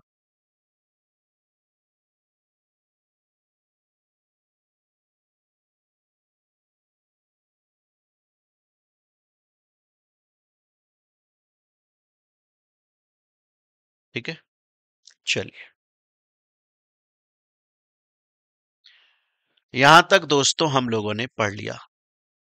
चलिए सर, अब हम स्टार्ट करेंगे पढ़ना रूल्स के बारे में। सर अब हम पढ़ना स्टार्ट करेंगे अपने रूल्स के बारे में। देखिएगा दोस्तों, आप ना चाहे कोई एक्ट पढ़ना शुरू कर लो, और आप ना चाहे कोई रूल्स पढ़ना शुरू कर लो, कोई भी एक्ट पढ़ लो आप, या कोई भी रूल पढ़ लो आप, आपको एक्ट का सेक्शन 1 हमेशा टाइटल मिलेगा, जो बताएगा कि ये एक्ट क्या है, इस एक्ट का नाम क्या है। और सेक्शन 2 डेफिनेशंस मिलेंगी। जो इंपॉर्टेंट डेफिनेशन बताएगा उस एक्ट के अंदर। Same goes with the rules. उसका रूल 1 टाइटल बताता है और रूल 2 डेफिनेशन बताता है। आप कोई भी एक्ट, कोई भी रूल ओपन कर लो, सिर्फ इसका एक एक्सेप्शन होता है और वो एक्सेप्शन होता है आपका PMLA act, prevention of money laundering act. सिर्फ ये, और ये एक्ट तो पता नहीं कितनी सारी चीजों में एक्सेप्शन है, सिर्फ इसी बात में ही नहीं, बहुत सारी चीजों में एक्सेप्शन है। उसमें सेक्शन 3(4) के अंदर डेफिनेशन लिखी हुई है, सेक्शन 3(4) के अंदर डेफिनेशन लिखी हुई है, तो वो एक एक्सेप्शन है। अदरवाइज चाहे आप कोई भी एक्ट उठा लो, कोई भी रूल उठा लो, सेक्शन 1 सेक्शन 2 या रूल 1 रूल 2 टाइटल और डेफिनेशंस की बात करता है। तो सबसे पहले प्यारे और प्यारे बच्चों, हम पढ़ेंगे अपना रूल 1। ये किस बारे में बात करता है? ये बात करता है मेरे दोस्तों टाइटल के बारे में, कि आखिर ये जो रूल्स हम पढ़ रहे हैं इनका नाम क्या है, इनका टाइटल क्या है। These rules may be called companies cost records and audit rules 2014। और ये कब फोर्स में आए थे? ये आए थे जब ये पब्लिक ऑफिशियल गैजेट में पब्लिश हो गए थे, जो कि 30 जून 2014, 30 जून 2014 को इन्हें ऑफिशियल गैजेट, सरकारी रजिस्टरों में पब्लिश कर दिया गया था। ये तो बात हो गई रूल 1 की। अब हम आ जाते हैं रूल 2 डेफिनेशन। क्या सर डेफिनेशन हमको पढ़नी चाहिए? क्या डेफिनेशन हमको बहुत ही डीप डाउन जाकर पढ़नी चाहिए? हाँ हाँ, अरे बहुत डीप डाउन जाकर पढ़ेंगे मेरे दोस्तों। किसी भी चीज को हल्के में नहीं लेंगे, हर चीज को प्रॉपर तरीके से पढ़ना है आपको, ताकि एग्जाम में अगर आउट ऑफ कोर्स भी कुछ आ जाए ना, बाई चांस अगर आउट ऑफ कोर्स भी एग्जाम में आ जाए, अपन उसको भी आराम से सॉल्व कर लेंगे। क्लियर ये चीज यहां तक? तो देखिएगा दोस्तों, डेफिनेशन में सबसे पहले जो डेफिनेशन आपको दी हुई है वो दी हुई है custom tariff act heading. Sir ये क्या होता है? ये कस्टम टैरिफ एक्ट हेडिंग आखिर ये क्या होता है? बच्चों इसको समझाने के लिए मुझे आपको एक दूसरे पीडीएफ के ऊपर लेकर जाना पड़ेगा। तो हो सकता है पीछे का थोड़ा सा जो आप ये बैकग्राउंड देख रहे हो, ये थोड़ा सा चेंज हो जाए, आपको ऐसा लगे कि कुछ चेंज हुआ है, कोई दिक्कत वाली बात नहीं है। मैं यहां पर सॉफ्टवेयर में जानबूझ के चेंज कर रहा हूं, बिकॉज ये कस्टम टैरिफ एक्ट हेडिंग की डेफिनेशन बहुत अच्छे से समझाने के लिए प्यारे दोस्तों, मुझे आपको एक पीडीएफ ओपन करके दिखाना पड़ेगा, और वो थोड़ा सा पीछे का बैकग्राउंड चेंज हो सकता है शायद। हाँ जी, देखिए दोस्तों, देखिए स्टूडेंट्स, जब हम इन रूल्स के अंदर रूल 3 को पढ़ना शुरू करेंगे, अभी मैं आपको बता रहा हूं कि ये कस्टम टैरिफ एक्ट हेडिंग, इसका मतलब क्या है, इसकी डेफिनेशन क्या है, इसका मीनिंग क्या है, वो मैं समझा रहा हूं आपको। जब हम रूल 3 को पढ़ना स्टार्ट करेंगे ना दोस्तों, रूल 3, तो रूल 3 ये बताता है कि कौन कौन से गुड्स और सर्विसेज हैं जिनका अगर कंपनी प्रोडक्शन कर रही है और उसका टर्नओवर उस लिमिट तक पहुंच जाता है तो कॉस्ट रिकॉर्ड मेंटेन करने पड़ेंगे। तो वो स्पेसिफाइड गुड्स, स्पेसिफाइड सर्विसेज के बारे में रूल 3 बताता है, जिसमें से मैंने आपको बताया 6 तो रेगुलेटेड है और बाकी के 33 अनरेगुलेटेड है ना। बाकी के जो 33 हैं वो अनरेगुलेटेड है। अब क्या होता है दोस्तों, देखिए, जैसे अनरेगुलेटेड सेक्टर के अंदर एग्जांपल ले रहा हूं, जैसे अनरेगुलेटेड सेक्टर के अंदर यहां पर आपको देखने को मिलेगा लिखा हुआ है मिल्क पाउडर। इसका मतलब कि अगर कोई कंपनी मिल्क पाउडर मैन्युफैक्चर करती है या प्रोड्यूस करती है, और अगर उसका टर्नओवर एक लिमिट तक हो जाता है या उसको क्रॉस कर जाता है, लिमिट को एक्सीड कर जाता है, तो उसको कॉस्ट रिकॉर्ड मेंटेन करने पड़ेंगे। अब यहां पर बोला मिल्क पाउडर। अब सर कौन सा मिल्क पाउडर? कौन सा मिल्क पाउडर? वो मिल्क पाउडर जो कि हम अडल्ट लोग पीते हैं, वो मिल्क पाउडर जो कि बच्चा पीता है, या कोई मिल्क पाउडर जो किसी इंडस्ट्री में काम आ रहा है? कौन सा वाला मिल्क पाउडर का प्रोडक्शन इसके अंदर इंक्लूड किया जाएगा और किसको इंक्लूड नहीं किया जाएगा, ये कैसे पता चलेगा? उसके लिए कस्टम टैरिफ एक्ट हेडिंग दी हुई है। जैसे इसकी हेडिंग क्या है? 0402। आप गूगल पर जाकर टाइप करें कस्टम टैरिफ हेडिंग, और उसका आपको पूरा पीडीएफ डाउनलोड हो जाएगा। देखिए मैं यहाँ पर आपके लिए डाउनलोड करके लेकर आया हूँ लेटेस्ट वाला। अब अगर हमें यह देखना है कि यार मिल्क पाउडर अगर कोई कंपनी मैन्युफैक्चर कर रही है और अगर लिमिट से एक्सीड हो जाती है तो कॉस्ट रिकॉर्ड मेंटेन करने पड़ेंगे। मिल्क पाउडर में मतलब क्या मैन्युफैक्चर कर रही है, किसके लिए मैन्युफैक्चर कर रही है, कौन सा इसके अंदर इंक्लूड है, हम उसकी डिटेल पता करना चाहते हैं। तो उसके लिए हम एक काम करते हैं, टैरिफ हेडिंग लिख रखी है इसमें 0402, उस पर चलते हैं। तो देखिए ये मैंने यहां पर पीडीएफ ओपन कर लिया और एक बार हम चलते हैं।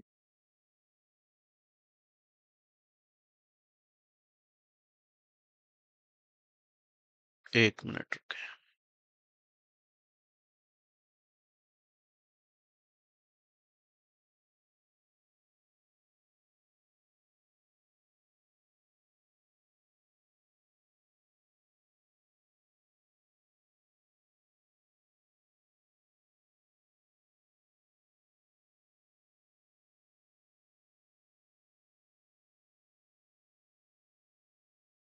देखिएगा दोस्तों, मैंने आपको बोला ये जो मिल्क पाउडर है, मिल्क पाउडर का कस्टम टैरिफ हेडिंग जो दी हुई है वो 0402।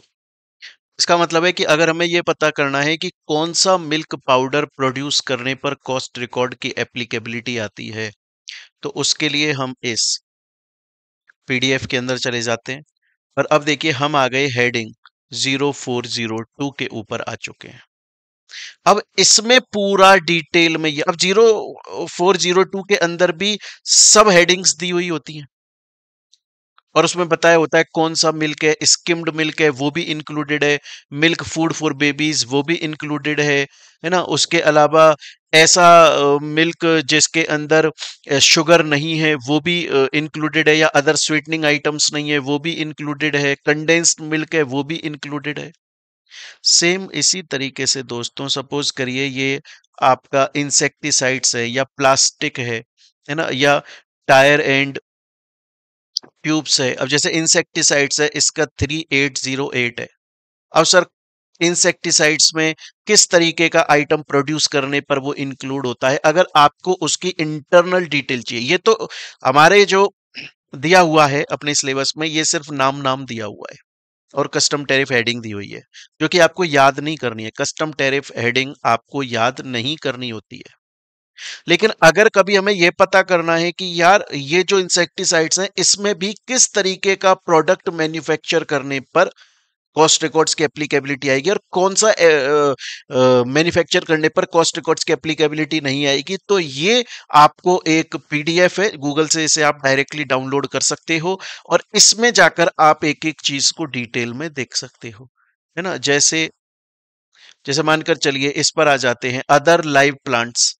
तो कौन कौन से लाइव प्लांट्स हैं वो उसके बारे में बता रहा है ना। जैसे यहां पर देखिए हम देखते हैं ये आपका इंसेक्टिसाइड से 3808। एक बार हम 3808 पर चलते हैं।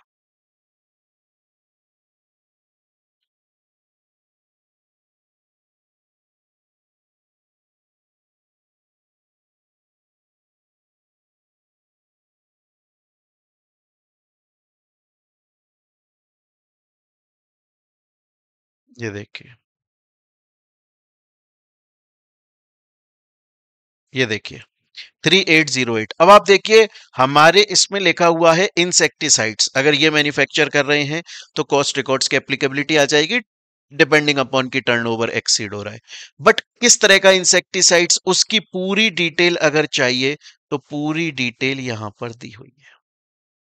तो अब देखिएगा दोस्तों, जो कि हम देख रहे थे डेफिनेशंस के अंदर, सबसे पहली डेफिनेशन जिसके हमने देखना स्टार्ट किया, कस्टम टैरिफ एक्ट हेडिंग। इसका मतलब क्या है? इसका मतलब है कि जो कस्टम टैरिफ एक्ट है उसके अंदर गवर्नमेंट जो ये हेडिंग की डिटेल्स निकालती है ना। और हर साल इसमें कुछ ना कुछ चेंज आता रहता है। जैसे लेटेस्ट शायद 2023 में निकाली थी, फिर 2024-25 में कुछ चेंज आया था, पूरा नया नहीं निकाला, थोड़ा बहुत चेंज आया था। तो ये कस्टम टैरिफ एक्ट हेडिंग जो है वो ये बताता है कि आखिर वो जो प्रोडक्ट है उसके अंदर किस तरीके का प्रोडक्शन इंक्लूड है और किस तरीके का प्रोडक्शन इंक्लूड नहीं है, अगर आपको उतना डिटेल में जाकर देखना है। हालांकि इसकी जरूरत नहीं है, ना अपने एग्जाम पॉइंट ऑफ व्यू से जरूरत है, ना ही किसी चीज की तरीके से आपको जरूरत है, एग्जाम में भी वो नहीं पूछेगा। चलिएगा, ये डेफिनेशन हम पढ़ रहे हैं, तो इसके अंदर पहली डेफिनेशन तो दोस्तों यहां पर हमने पढ़ ली। अब हम चलते हैं हमारी नेक्स्ट डेफिनेशन के ऊपर। चलिए नेक्स्ट डेफिनेशन के ऊपर चलते हैं। नेक्स्ट डेफिनेशन है दोस्तों cost accountant in practice. Sir ये कॉस्ट अकाउंटेंट इन प्रैक्टिस क्या होता है? देखिए ये आपको पता होना चाहिए दोस्तों। मैंने आपको जब ये सब्जेक्ट पढ़ाना स्टार्ट किया था तब भी बताया था, मैं दोबारा से एक बार पूरा एग्जाम्पल देकर बता देता हूं आपको दोबारा से। सपोज कीजिए कि आप दो दोस्त हैं, एक का नाम है सोनू और एक का नाम है मोनू। दोस्तों आप दोनों दोस्त मिलकर सीएमए का कोर्स कर रहे हैं और आप पास हो चुके हैं।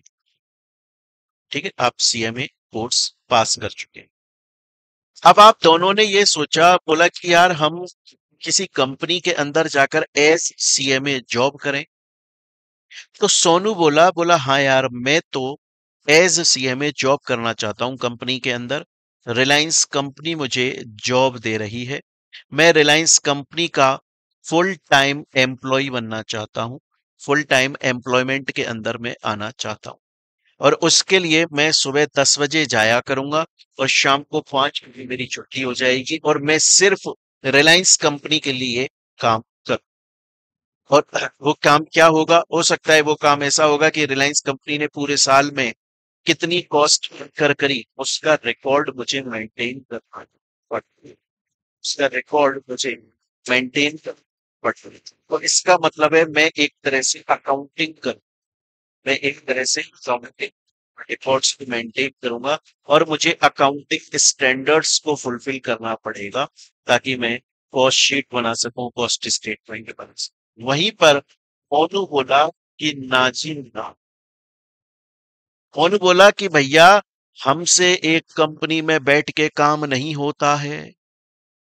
मोनू बोला मैं तो खुद की फर्म खोलूंगा, मैं तो खुद की एक प्रैक्टिस फर्म खोलूंगा और मेरा काम होगा ऑडिट्स की सर्विस प्रोवाइड करना। क्या काम होगा? मेरा काम होगा ऑडिट की सर्विस प्रोवाइड करना। मतलब जैसे कंपनीज ने ये जो अपने कॉस्ट स्टेटमेंट्स प्रिपेयर करे होंगे, जो कॉस्ट डॉक्यूमेंट्स प्रिपेयर करे होंगे, कॉस्ट रिकॉर्ड्स मेंटेन करे होंगे, हम आएंगे कंपनी के अंदर और उनके कॉस्ट रिकॉर्ड्स की चेकिंग करेंगे और इस बात का पता लगाएंगे कि क्या उन्होंने कॉस्ट रिकॉर्ड्स सही से प्रिपेयर करे हैं कि नहीं करे, सही से मेंटेन करे हैं कि नहीं करे, हम इस बात की चेकिंग करेंगे। अरे मेरी बात समझ में यहां तक? तो ये जो मोनू है इसने क्या किया, इसने सीओपी ले लिया, सर्टिफिकेट ऑफ प्रैक्टिस। क्या ले लिया इसने? सर्टिफिकेट ऑफ प्रैक्टिस ले लिया ताकि ये फर्म के अंदर काम कर सके। देखो बच्चों, जब भी कोई प्रोफेशनल, सिर्फ सीएमए से ही नहीं है, सीए या सीएस, जब भी कोई प्रोफेशनल अगर खुद की प्रैक्टिसिंग फर्म खोलता है ना तो उसको सीओपी लेना पड़ता है, सर्टिफिकेट ऑफ प्रैक्टिस लेना पड़ता है। और अगर मान लीजिए वो किसी कंपनी के अंदर फुल टाइम एम्प्लॉयमेंट में जा रहा है ना तो उसे ये अपना सर्टिफिकेट ऑफ प्रैक्टिस जो है वो सरेंडर करना होता है। क्लियर है? तो अब आपसे सवाल यही पूछ रहा है कि कॉस्ट अकाउंटेंट इन प्रैक्टिस का मतलब क्या है? कॉस्ट अकाउंटेंट इन प्रैक्टिस का मतलब वो है कि वो पर्सन जो कि एक तो क्वालिफाइड है और उसने सर्टिफिकेट ऑफ प्रैक्टिस होल्ड किया हुआ है, उसे हम कॉस्ट अकाउंटेंट इन प्रैक्टिस बोलते हैं। क्लियर है? पहली बात। दूसरी बात, कॉस्ट ऑडिटर कौन है? वो पर्सन जो कॉस्ट अकाउंटेंट इन प्रैक्टिस। कहने का मतलब कॉस्ट ऑडिट कौन कर सकता है? सिर्फ और सिर्फ प्रैक्टिसिंग सीएमए ही कॉस्ट ऑडिट कर सकता है। अगर कोई सीएमए किसी कंपनी के अंदर फुल टाइम एम्प्लॉयमेंट में है, जिसके पास में सर्टिफिकेट ऑफ प्रैक्टिस नहीं है, वो कंपनी की कॉस्ट ऑडिट नहीं कर सकता, वो कंपनी का कॉस्ट ऑडिटर नहीं बन सकता। सिर्फ वही पर्सन कंपनी की कॉस्ट ऑडिट कर सकता है जो कि कॉस्ट अकाउंटेंट इन प्रैक्टिस है। और कॉस्ट अकाउंटेंट इन प्रैक्टिस कौन है? वो पर्सन जो सीएमए क्वालिफाइड है and valid certificate of practice hold करता है। स्टूडेंट बोलता है कि सर मेरे को ये डेफिनेशन भी समझ में आ गई, ये डेफिनेशन भी समझ में आ गई, मेरे को टेंशन लेने का है ही नहीं लाइफ, मजा आ रहा है मेरे को यहां तक। Very good. तो सर ये बताइए कि कॉस्ट ऑडिट रिपोर्ट क्या होता है। अरे मेरे दोस्त एक बात बता, अरे मेरे दोस्त एक बात, ये जो सोनू नाम का लड़का है, ये, अच्छा मोनू है, मोनू, ये जो मोनू नाम का लड़का है, ये मोनू ने सबसे पहले क्या किया, सर्टिफिकेट ऑफ प्रैक्टिस ले लिया।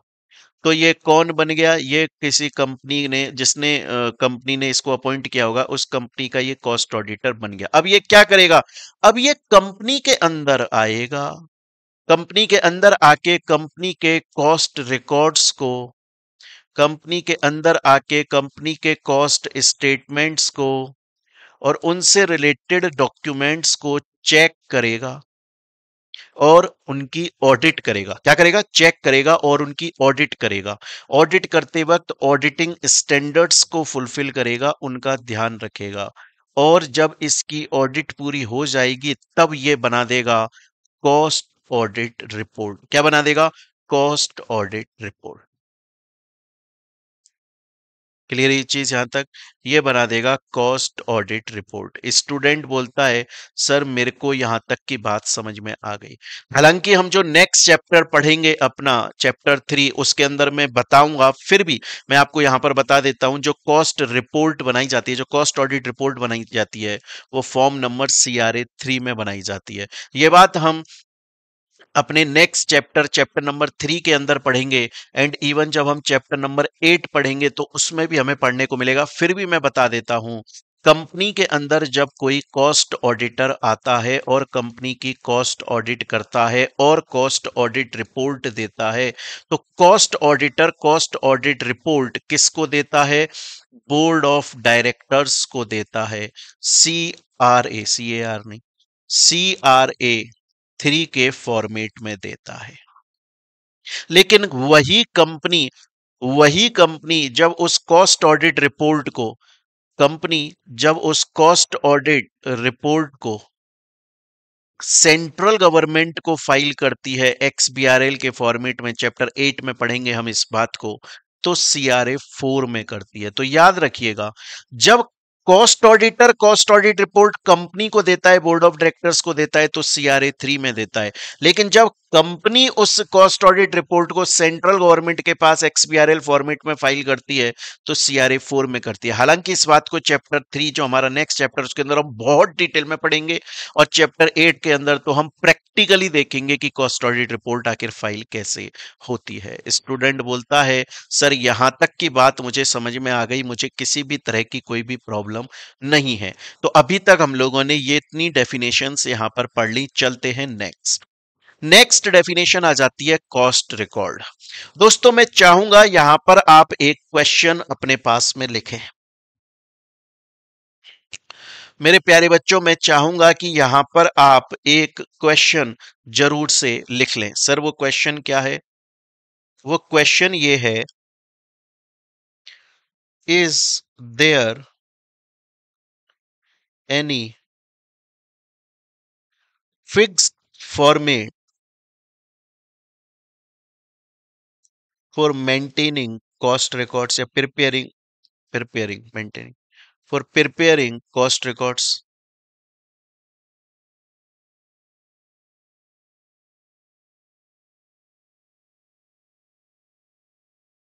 क्या कोई स्पेसिफिक फॉर्मेट है?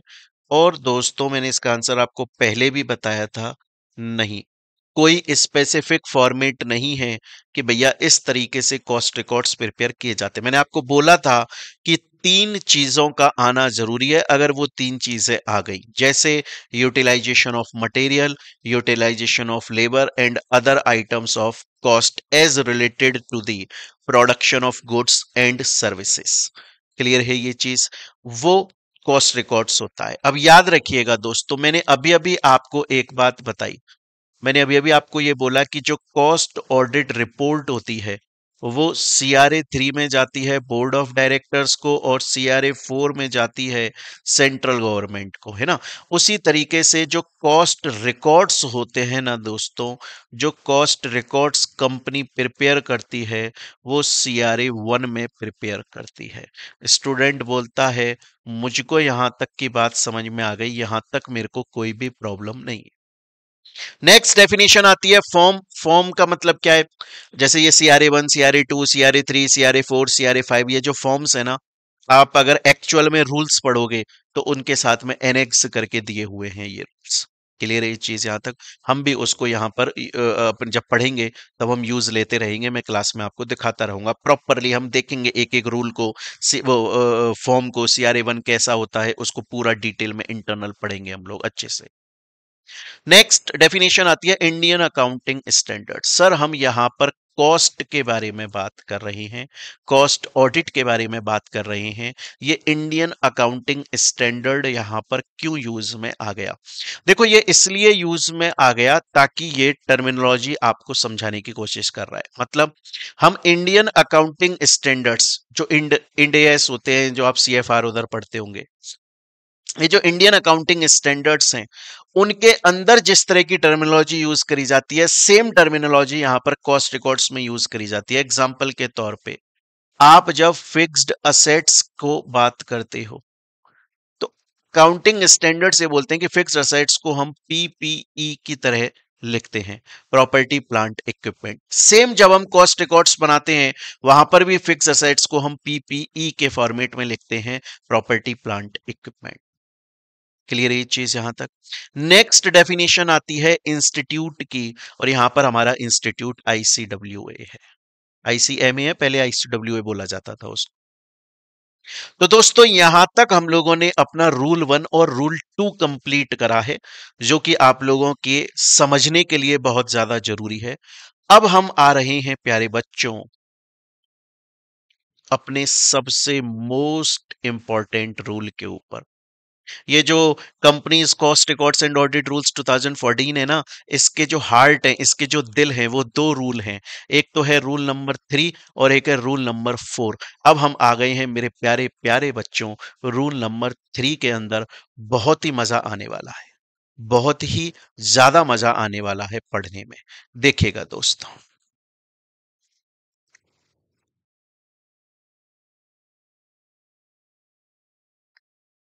देखिएगा दोस्तों, रूल 3 आखिर क्या बोलता है, बड़े ध्यान से देखें। रूल 3 बात करता है एप्लीकेशन ऑफ कॉस्ट रिकॉर्ड्स, मतलब किन कंपनीज को कॉस्ट रिकॉर्ड मेंटेन करना पड़ेगा। वो कौन सी कंपनीज हैं जिनको कॉस्ट रिकॉर्ड्स प्रिपेयर करना है, मेंटेन करना है। बड़े ध्यान से सुनेंगे। जब बच्चों हम रूल 3 पढ़ते हैं तो सेक्शन 148 सबसेक्शन 1 हमें साथ में पढ़ना होता है। सर सेक्शन 148 सबसेक्शन 1 आपने जब चैप्टर 1 हमको पढ़ाया था उसके अंदर बहुत डिटेल में बताया। हालांकि अभी इस क्लास में भी आपने सेक्शन 148 सबसेक्शन 1 हमें बताया था, बट पूरा सेक्शन 148 सबसेक्शन 1 आपने चैप्टर 1 के अंदर हमको बहुत अच्छे से कंप्लीटली पढ़ा दिया है। जी हाँ, वो हमने पढ़ लिया था। अब हम डायरेक्टली, अब सुनिएगा, यहां पर आ जाते हैं। बस याद रखना है, कंपनीज एक्ट के अंदर सेक्शन 148 सबसेक्शन 1 बात करता है कॉस्ट रिकॉर्ड्स की मेंटेन करने, प्रिपेयर करने के बारे में, और रूल नंबर 3 बोलता है, क्या बोलता है, एक एक लाइन को समझिएगा, हवा में मत ले जाइएगा, बहुत डिटेल में जाके समझना है चीजों को। ये बोलता है एनी कंपनी, हाईलाइट करें दोस्तों, अंडरलाइन करें, any company, any company including foreign company, any company including foreign company, foreign company जो सेक्शन 2 सबसेक्शन 42 के अंदर डिफाइंड है। तो रूल नंबर 3 आपसे ये बोल रहा है, रूल नंबर 3 कि किसको कॉस्ट रिकॉर्ड्स मेंटेन करने हैं। रूल नंबर 3 एक सवाल का जवाब देता है। सवाल क्या है? Which company needs to prepare and maintain बहुत इंपॉर्टेंट रूल है, needs to prepare and maintain cost records. अब सुनिएगा दोस्तों, इसका जवाब सुन लो। रूल नंबर 3 बोलता है एनी कंपनी, इंडियन कंपनी है ना, any company including foreign company, including foreign company, foreign company section 2 subsection 42 के अंदर डिफाइंड है। तो रूल 3 आपसे बोल रहा है कोई भी कंपनी है इंक्लूडिंग फॉरेन कंपनी जो कि एंगेज्ड है in the production of, engaged in production of specified goods and services, specified goods और सर्विसेज, स्पेसिफाइड गुड्स या सर्विसेज का प्रोडक्शन कर रहा है। अब वो स्पेसिफाइड गुड्स या सर्विसेज कहां पर स्पेसिफाइड है? ईदर इन रेगुलेटेड सेक्टर और अनरेगुलेटेड सेक्टर, चाहे रेगुलेटेड सेक्टर के अंदर स्पेसिफाइड है और चाहे से अनरेगुलेटेड सेक्टर के अंदर स्पेसिफाइड है। आ रही है मेरी बात समझ में यहां तक? मैं दोबारा से बोलता हूं, रूल 3 क्या बोलता है कि किन कंपनीज को कॉस्ट रिकॉर्ड्स प्रिपेयर और मेंटेन करने की जरूरत है? वो कंपनी, मतलब कोई भी कंपनी इंक्लूडिंग फॉरेन कंपनी जो कि एंगेज्ड है in the production of specified goods या सर्विसेज, वो इस पे कहां पर स्पेसिफाई करे गए हैं? रेगुलेटेड सेक्टर या अनरेगुलेटेड सेक्टर, जिनको अभी हम यहां पर डिटेल में पढ़ने वाले हैं। अब सुनिए दोस्तों, यहां पर सबसे पहली बात कि सर फॉरेन कंपनी का मीनिंग क्या होता है। सबसे पहली बात यह आती है कि फॉरेन कंपनी का मीनिंग क्या होता है। बड़े ध्यान से देखें। अब देखिएगा दोस्तों, यहां पर हम एक एक करके मीनिंग समझेंगे। सबसे पहली बात तो डेफिनेशन बोल रहा है कि कोई भी company including foreign company. Sir foreign company क्या होता है? मैं इतनी उम्मीद करता हूं दोस्तों कि फॉरेन कंपनी वैसे तो आपने लॉ सब्जेक्ट के अंदर पढ़ा हुआ है। इवन अगर आप ये बोलते हो कि सर सीएमए फाइनल के अंदर हमने तो डायरेक्टली ग्रुप 4 देना स्टार्ट किया है, हमने ग्रुप 3 में सीएमए फाइनल का लॉ नहीं पढ़ा, तो भी सीएमए इंटर में आपने पढ़ा हुआ है, पर फिर भी मैं बता देता हूं। फॉरेन कंपनी का मतलब होता है वो कंपनी जो कि आउट ऑफ इंडिया इनकॉर्पोरेटेड है, जो इनकॉर्पोरेट कहां हुई थी? आउट ऑफ इंडिया, लेकिन इंडिया के अंदर भी उसका प्लेस ऑफ बिजनेस है, चाहे से ऑनलाइन है चाहे से ऑफलाइन है।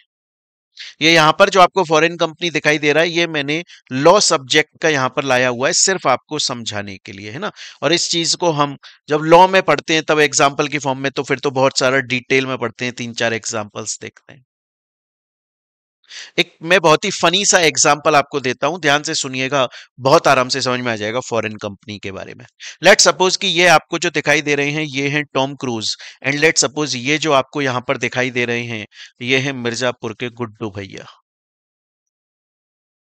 बड़े ध्यान से देखिएगा, आपको एक एक चीज समझ में आ जाएगी कि आखिर फॉरेन कंपनी क्या है। गुड्डू भैया ने टॉम क्रूज ने एक बार पूछा, बोला यार गुड्डू भैया, इंडियन कंपनी लॉ के अकॉर्डिंगली फॉरेन कंपनी किसे कहते हैं?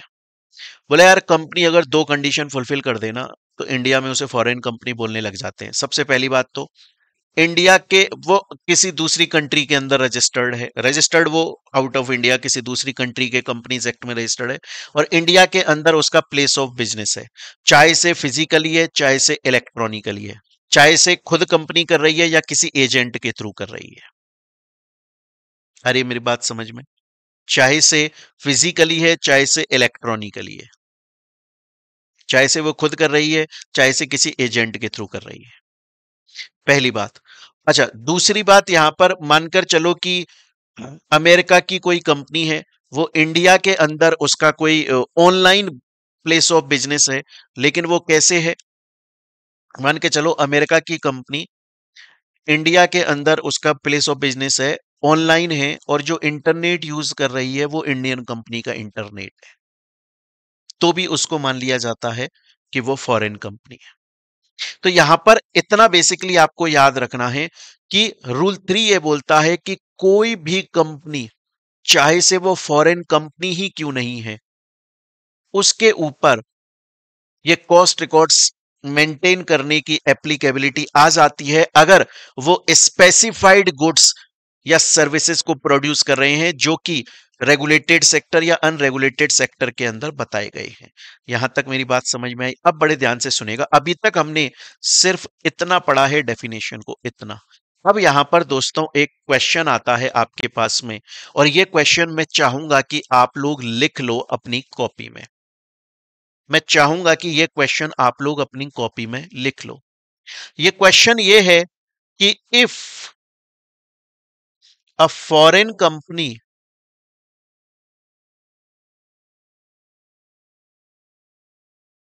if a foreign company is having only license office in India, liaison office का मतलब होता है कि रिलेशनशिप बनाने के लिए, लाइजन बनाने के लिए, जहां पर कोई बिजनेस नहीं हो रहा है, सिर्फ एक रिलेशनशिप बनाने के लिए एक ऑफिस खोल दिया गया है, अपनी मार्केटिंग के लिए, अपने रिलेशन बनाने के लिए, कस्टमर सपोर्ट देने के लिए। अगर कोई फॉरेन कंपनी जिसका इंडिया के अंदर सिर्फ ओनली ओनली लाइजन ऑफिस है, needs to maintain, needs to prepare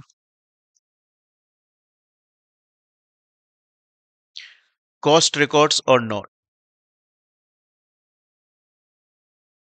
आपको यह बताना है। अगर ये क्वेश्चन आपके एग्जाम में आ जाए कि अगर कोई कंपनी जिसका इंडिया के अंदर सिर्फ लाइजन ऑफिस है, बाकी कोई ऐसा बिजनेस नहीं है, फॉरेन की कंपनी है और उसका इंडिया के अंदर सिर्फ लाइजन ऑफिस है, क्या उसे कॉस्ट रिकॉर्ड्स मेंटेन करने पड़ेंगे कि नहीं मेंटेन करने पड़ेंगे?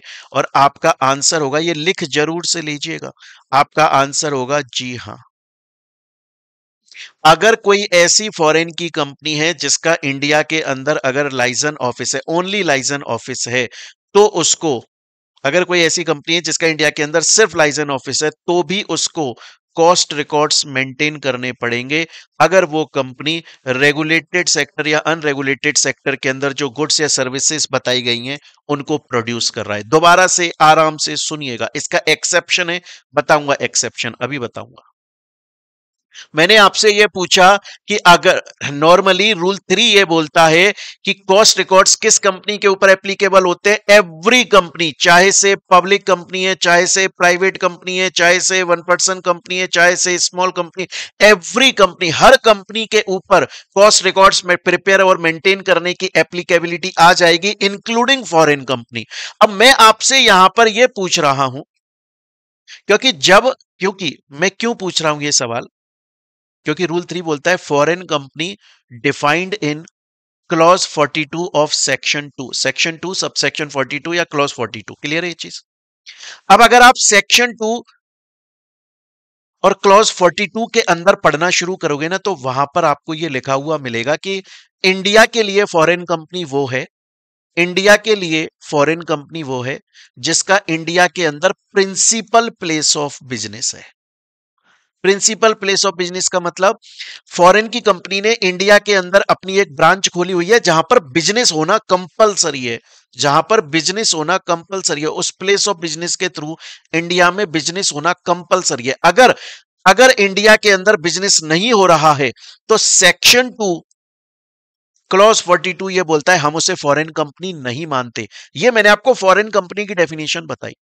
जब बच्चा इस बात को सुनता है ना, जब बच्चा इस बात को सुनता है, वो ये बोलता है रूल 3 तो ये बोल रहा है कि उस कंपनी को कॉस्ट रिकॉर्ड्स बनाने पड़ेंगे, चाहे वो कोई सी भी कंपनी है, इंक्लूडिंग फॉरेन कंपनी, जो सेक्शन 2 सबसेक्शन 42 में डिफाइन है। अब सेक्शन 2 सबसेक्शन 42 तो ये बोलता है कि हम तो उसे ही फॉरेन कंपनी मानेंगे जो कि, हम तो उसे ही फॉरेन कंपनी मानेंगे जो कि आउट ऑफ इंडिया इनकॉर्पोरेटेड है, वहां के कंपनीज एक्ट में इनकॉर्पोरेटेड है, प्लस इंडिया के अंदर उसका प्रिंसिपल प्लेस ऑफ बिजनेस है, प्लस उस वाले प्लेस ऑफ बिजनेस में एक्चुअली में बिजनेस हो रहा है, एक्चुअली में बिजनेस हो रहा है। अगर ऐसा है तो ही हम उसको फॉरेन कंपनी मानेंगे, नहीं तो नहीं मानेंगे। अगर अमेजॉन जो है, जो कि अमेरिका के अंदर इनकॉर्पोरेटेड है, अमेरिका के कंपनीज एक्ट में, अगर वो इंडिया के अंदर अपनी एक ब्रांच ओपन करती है लेकिन उसमें कोई बिजनेस नहीं करती है, तो एज पर सेक्शन 2 क्लॉज 42 उसको फॉरेन कंपनी नहीं माना जाएगा। ये बोलता है सेक्शन 2 क्लॉज 42। और रूल 3 में भी यही लिखा हुआ है, लेकिन रूल 3 नीचे एक बात और बोलता है। रूल 3 नीचे एक बात और बोलता है, और वो क्या है? वो ये है कि अगर कोई फॉरेन कंपनी, अगर उसका इंडिया के अंदर सिर्फ लाइजन ऑफिस है, अगर कोई फॉरेन कंपनी जिसका इंडिया के अंदर सिर्फ लाइजन ऑफिस है, बिजनेस ऑफिस नहीं है, तो भी उसको कॉस्ट रिकॉर्ड्स मेंटेन करने पड़ेंगे, चाहे से इंडिया के अंदर सिर्फ और सिर्फ लाइजन ऑफिस है फॉरेन कंपनी का, तो भी। तो इसका मतलब क्या हुआ? इसका मतलब हुआ वो फॉरेन कंपनी जो सेक्शन 2 सबसेक्शन 42 के हिसाब से फॉरेन कंपनी है, मतलब इंडिया के अंदर उसका प्रिंसिपल प्लेस ऑफ बिजनेस है, वहां बिजनेस भी हो रहा है, और इवन अगर इंडिया के अंदर प्रिंसिपल प्लेस ऑफ बिजनेस नहीं है, सिर्फ अगर लाइजन ऑफिस है, तो भी उसे कॉस्ट रिकॉर्ड्स मेंटेन करने पड़ेंगे, तो भी उसको कॉस्ट रिकॉर्ड्स मेंटेन करने पड़ेंगे। हालांकि इस बात का एक एक्सेप्शन होता है, जो कि हम जब ये रेगुलेटेड सेक्टर अनरेगुलेटेड सेक्टर को पढ़ने लगेंगे, और जब हमारा अनरेगुलेटेड सेक्टर खत्म होने पर आ जाएगा, तो लास्ट वाला जो सीरियल नंबर 33 रहता है हमारा, जिसमें हम अनरेगुलेटेड सेक्टर के अंदर लास्ट देखते हैं,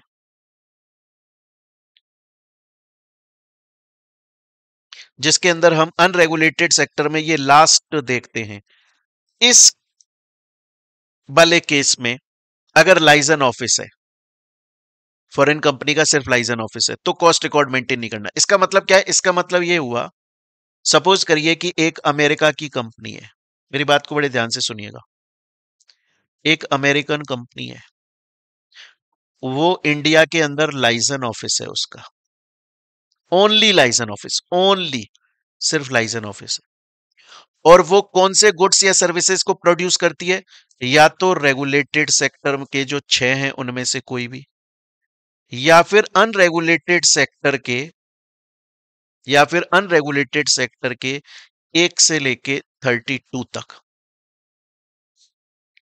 अगर कोई अमेरिका की कंपनी है जिसका इंडिया के अंदर सिर्फ लाइजन ऑफिस है, और वो गुड्स या सर्विसेज प्रोड्यूस करता है, कौन सी?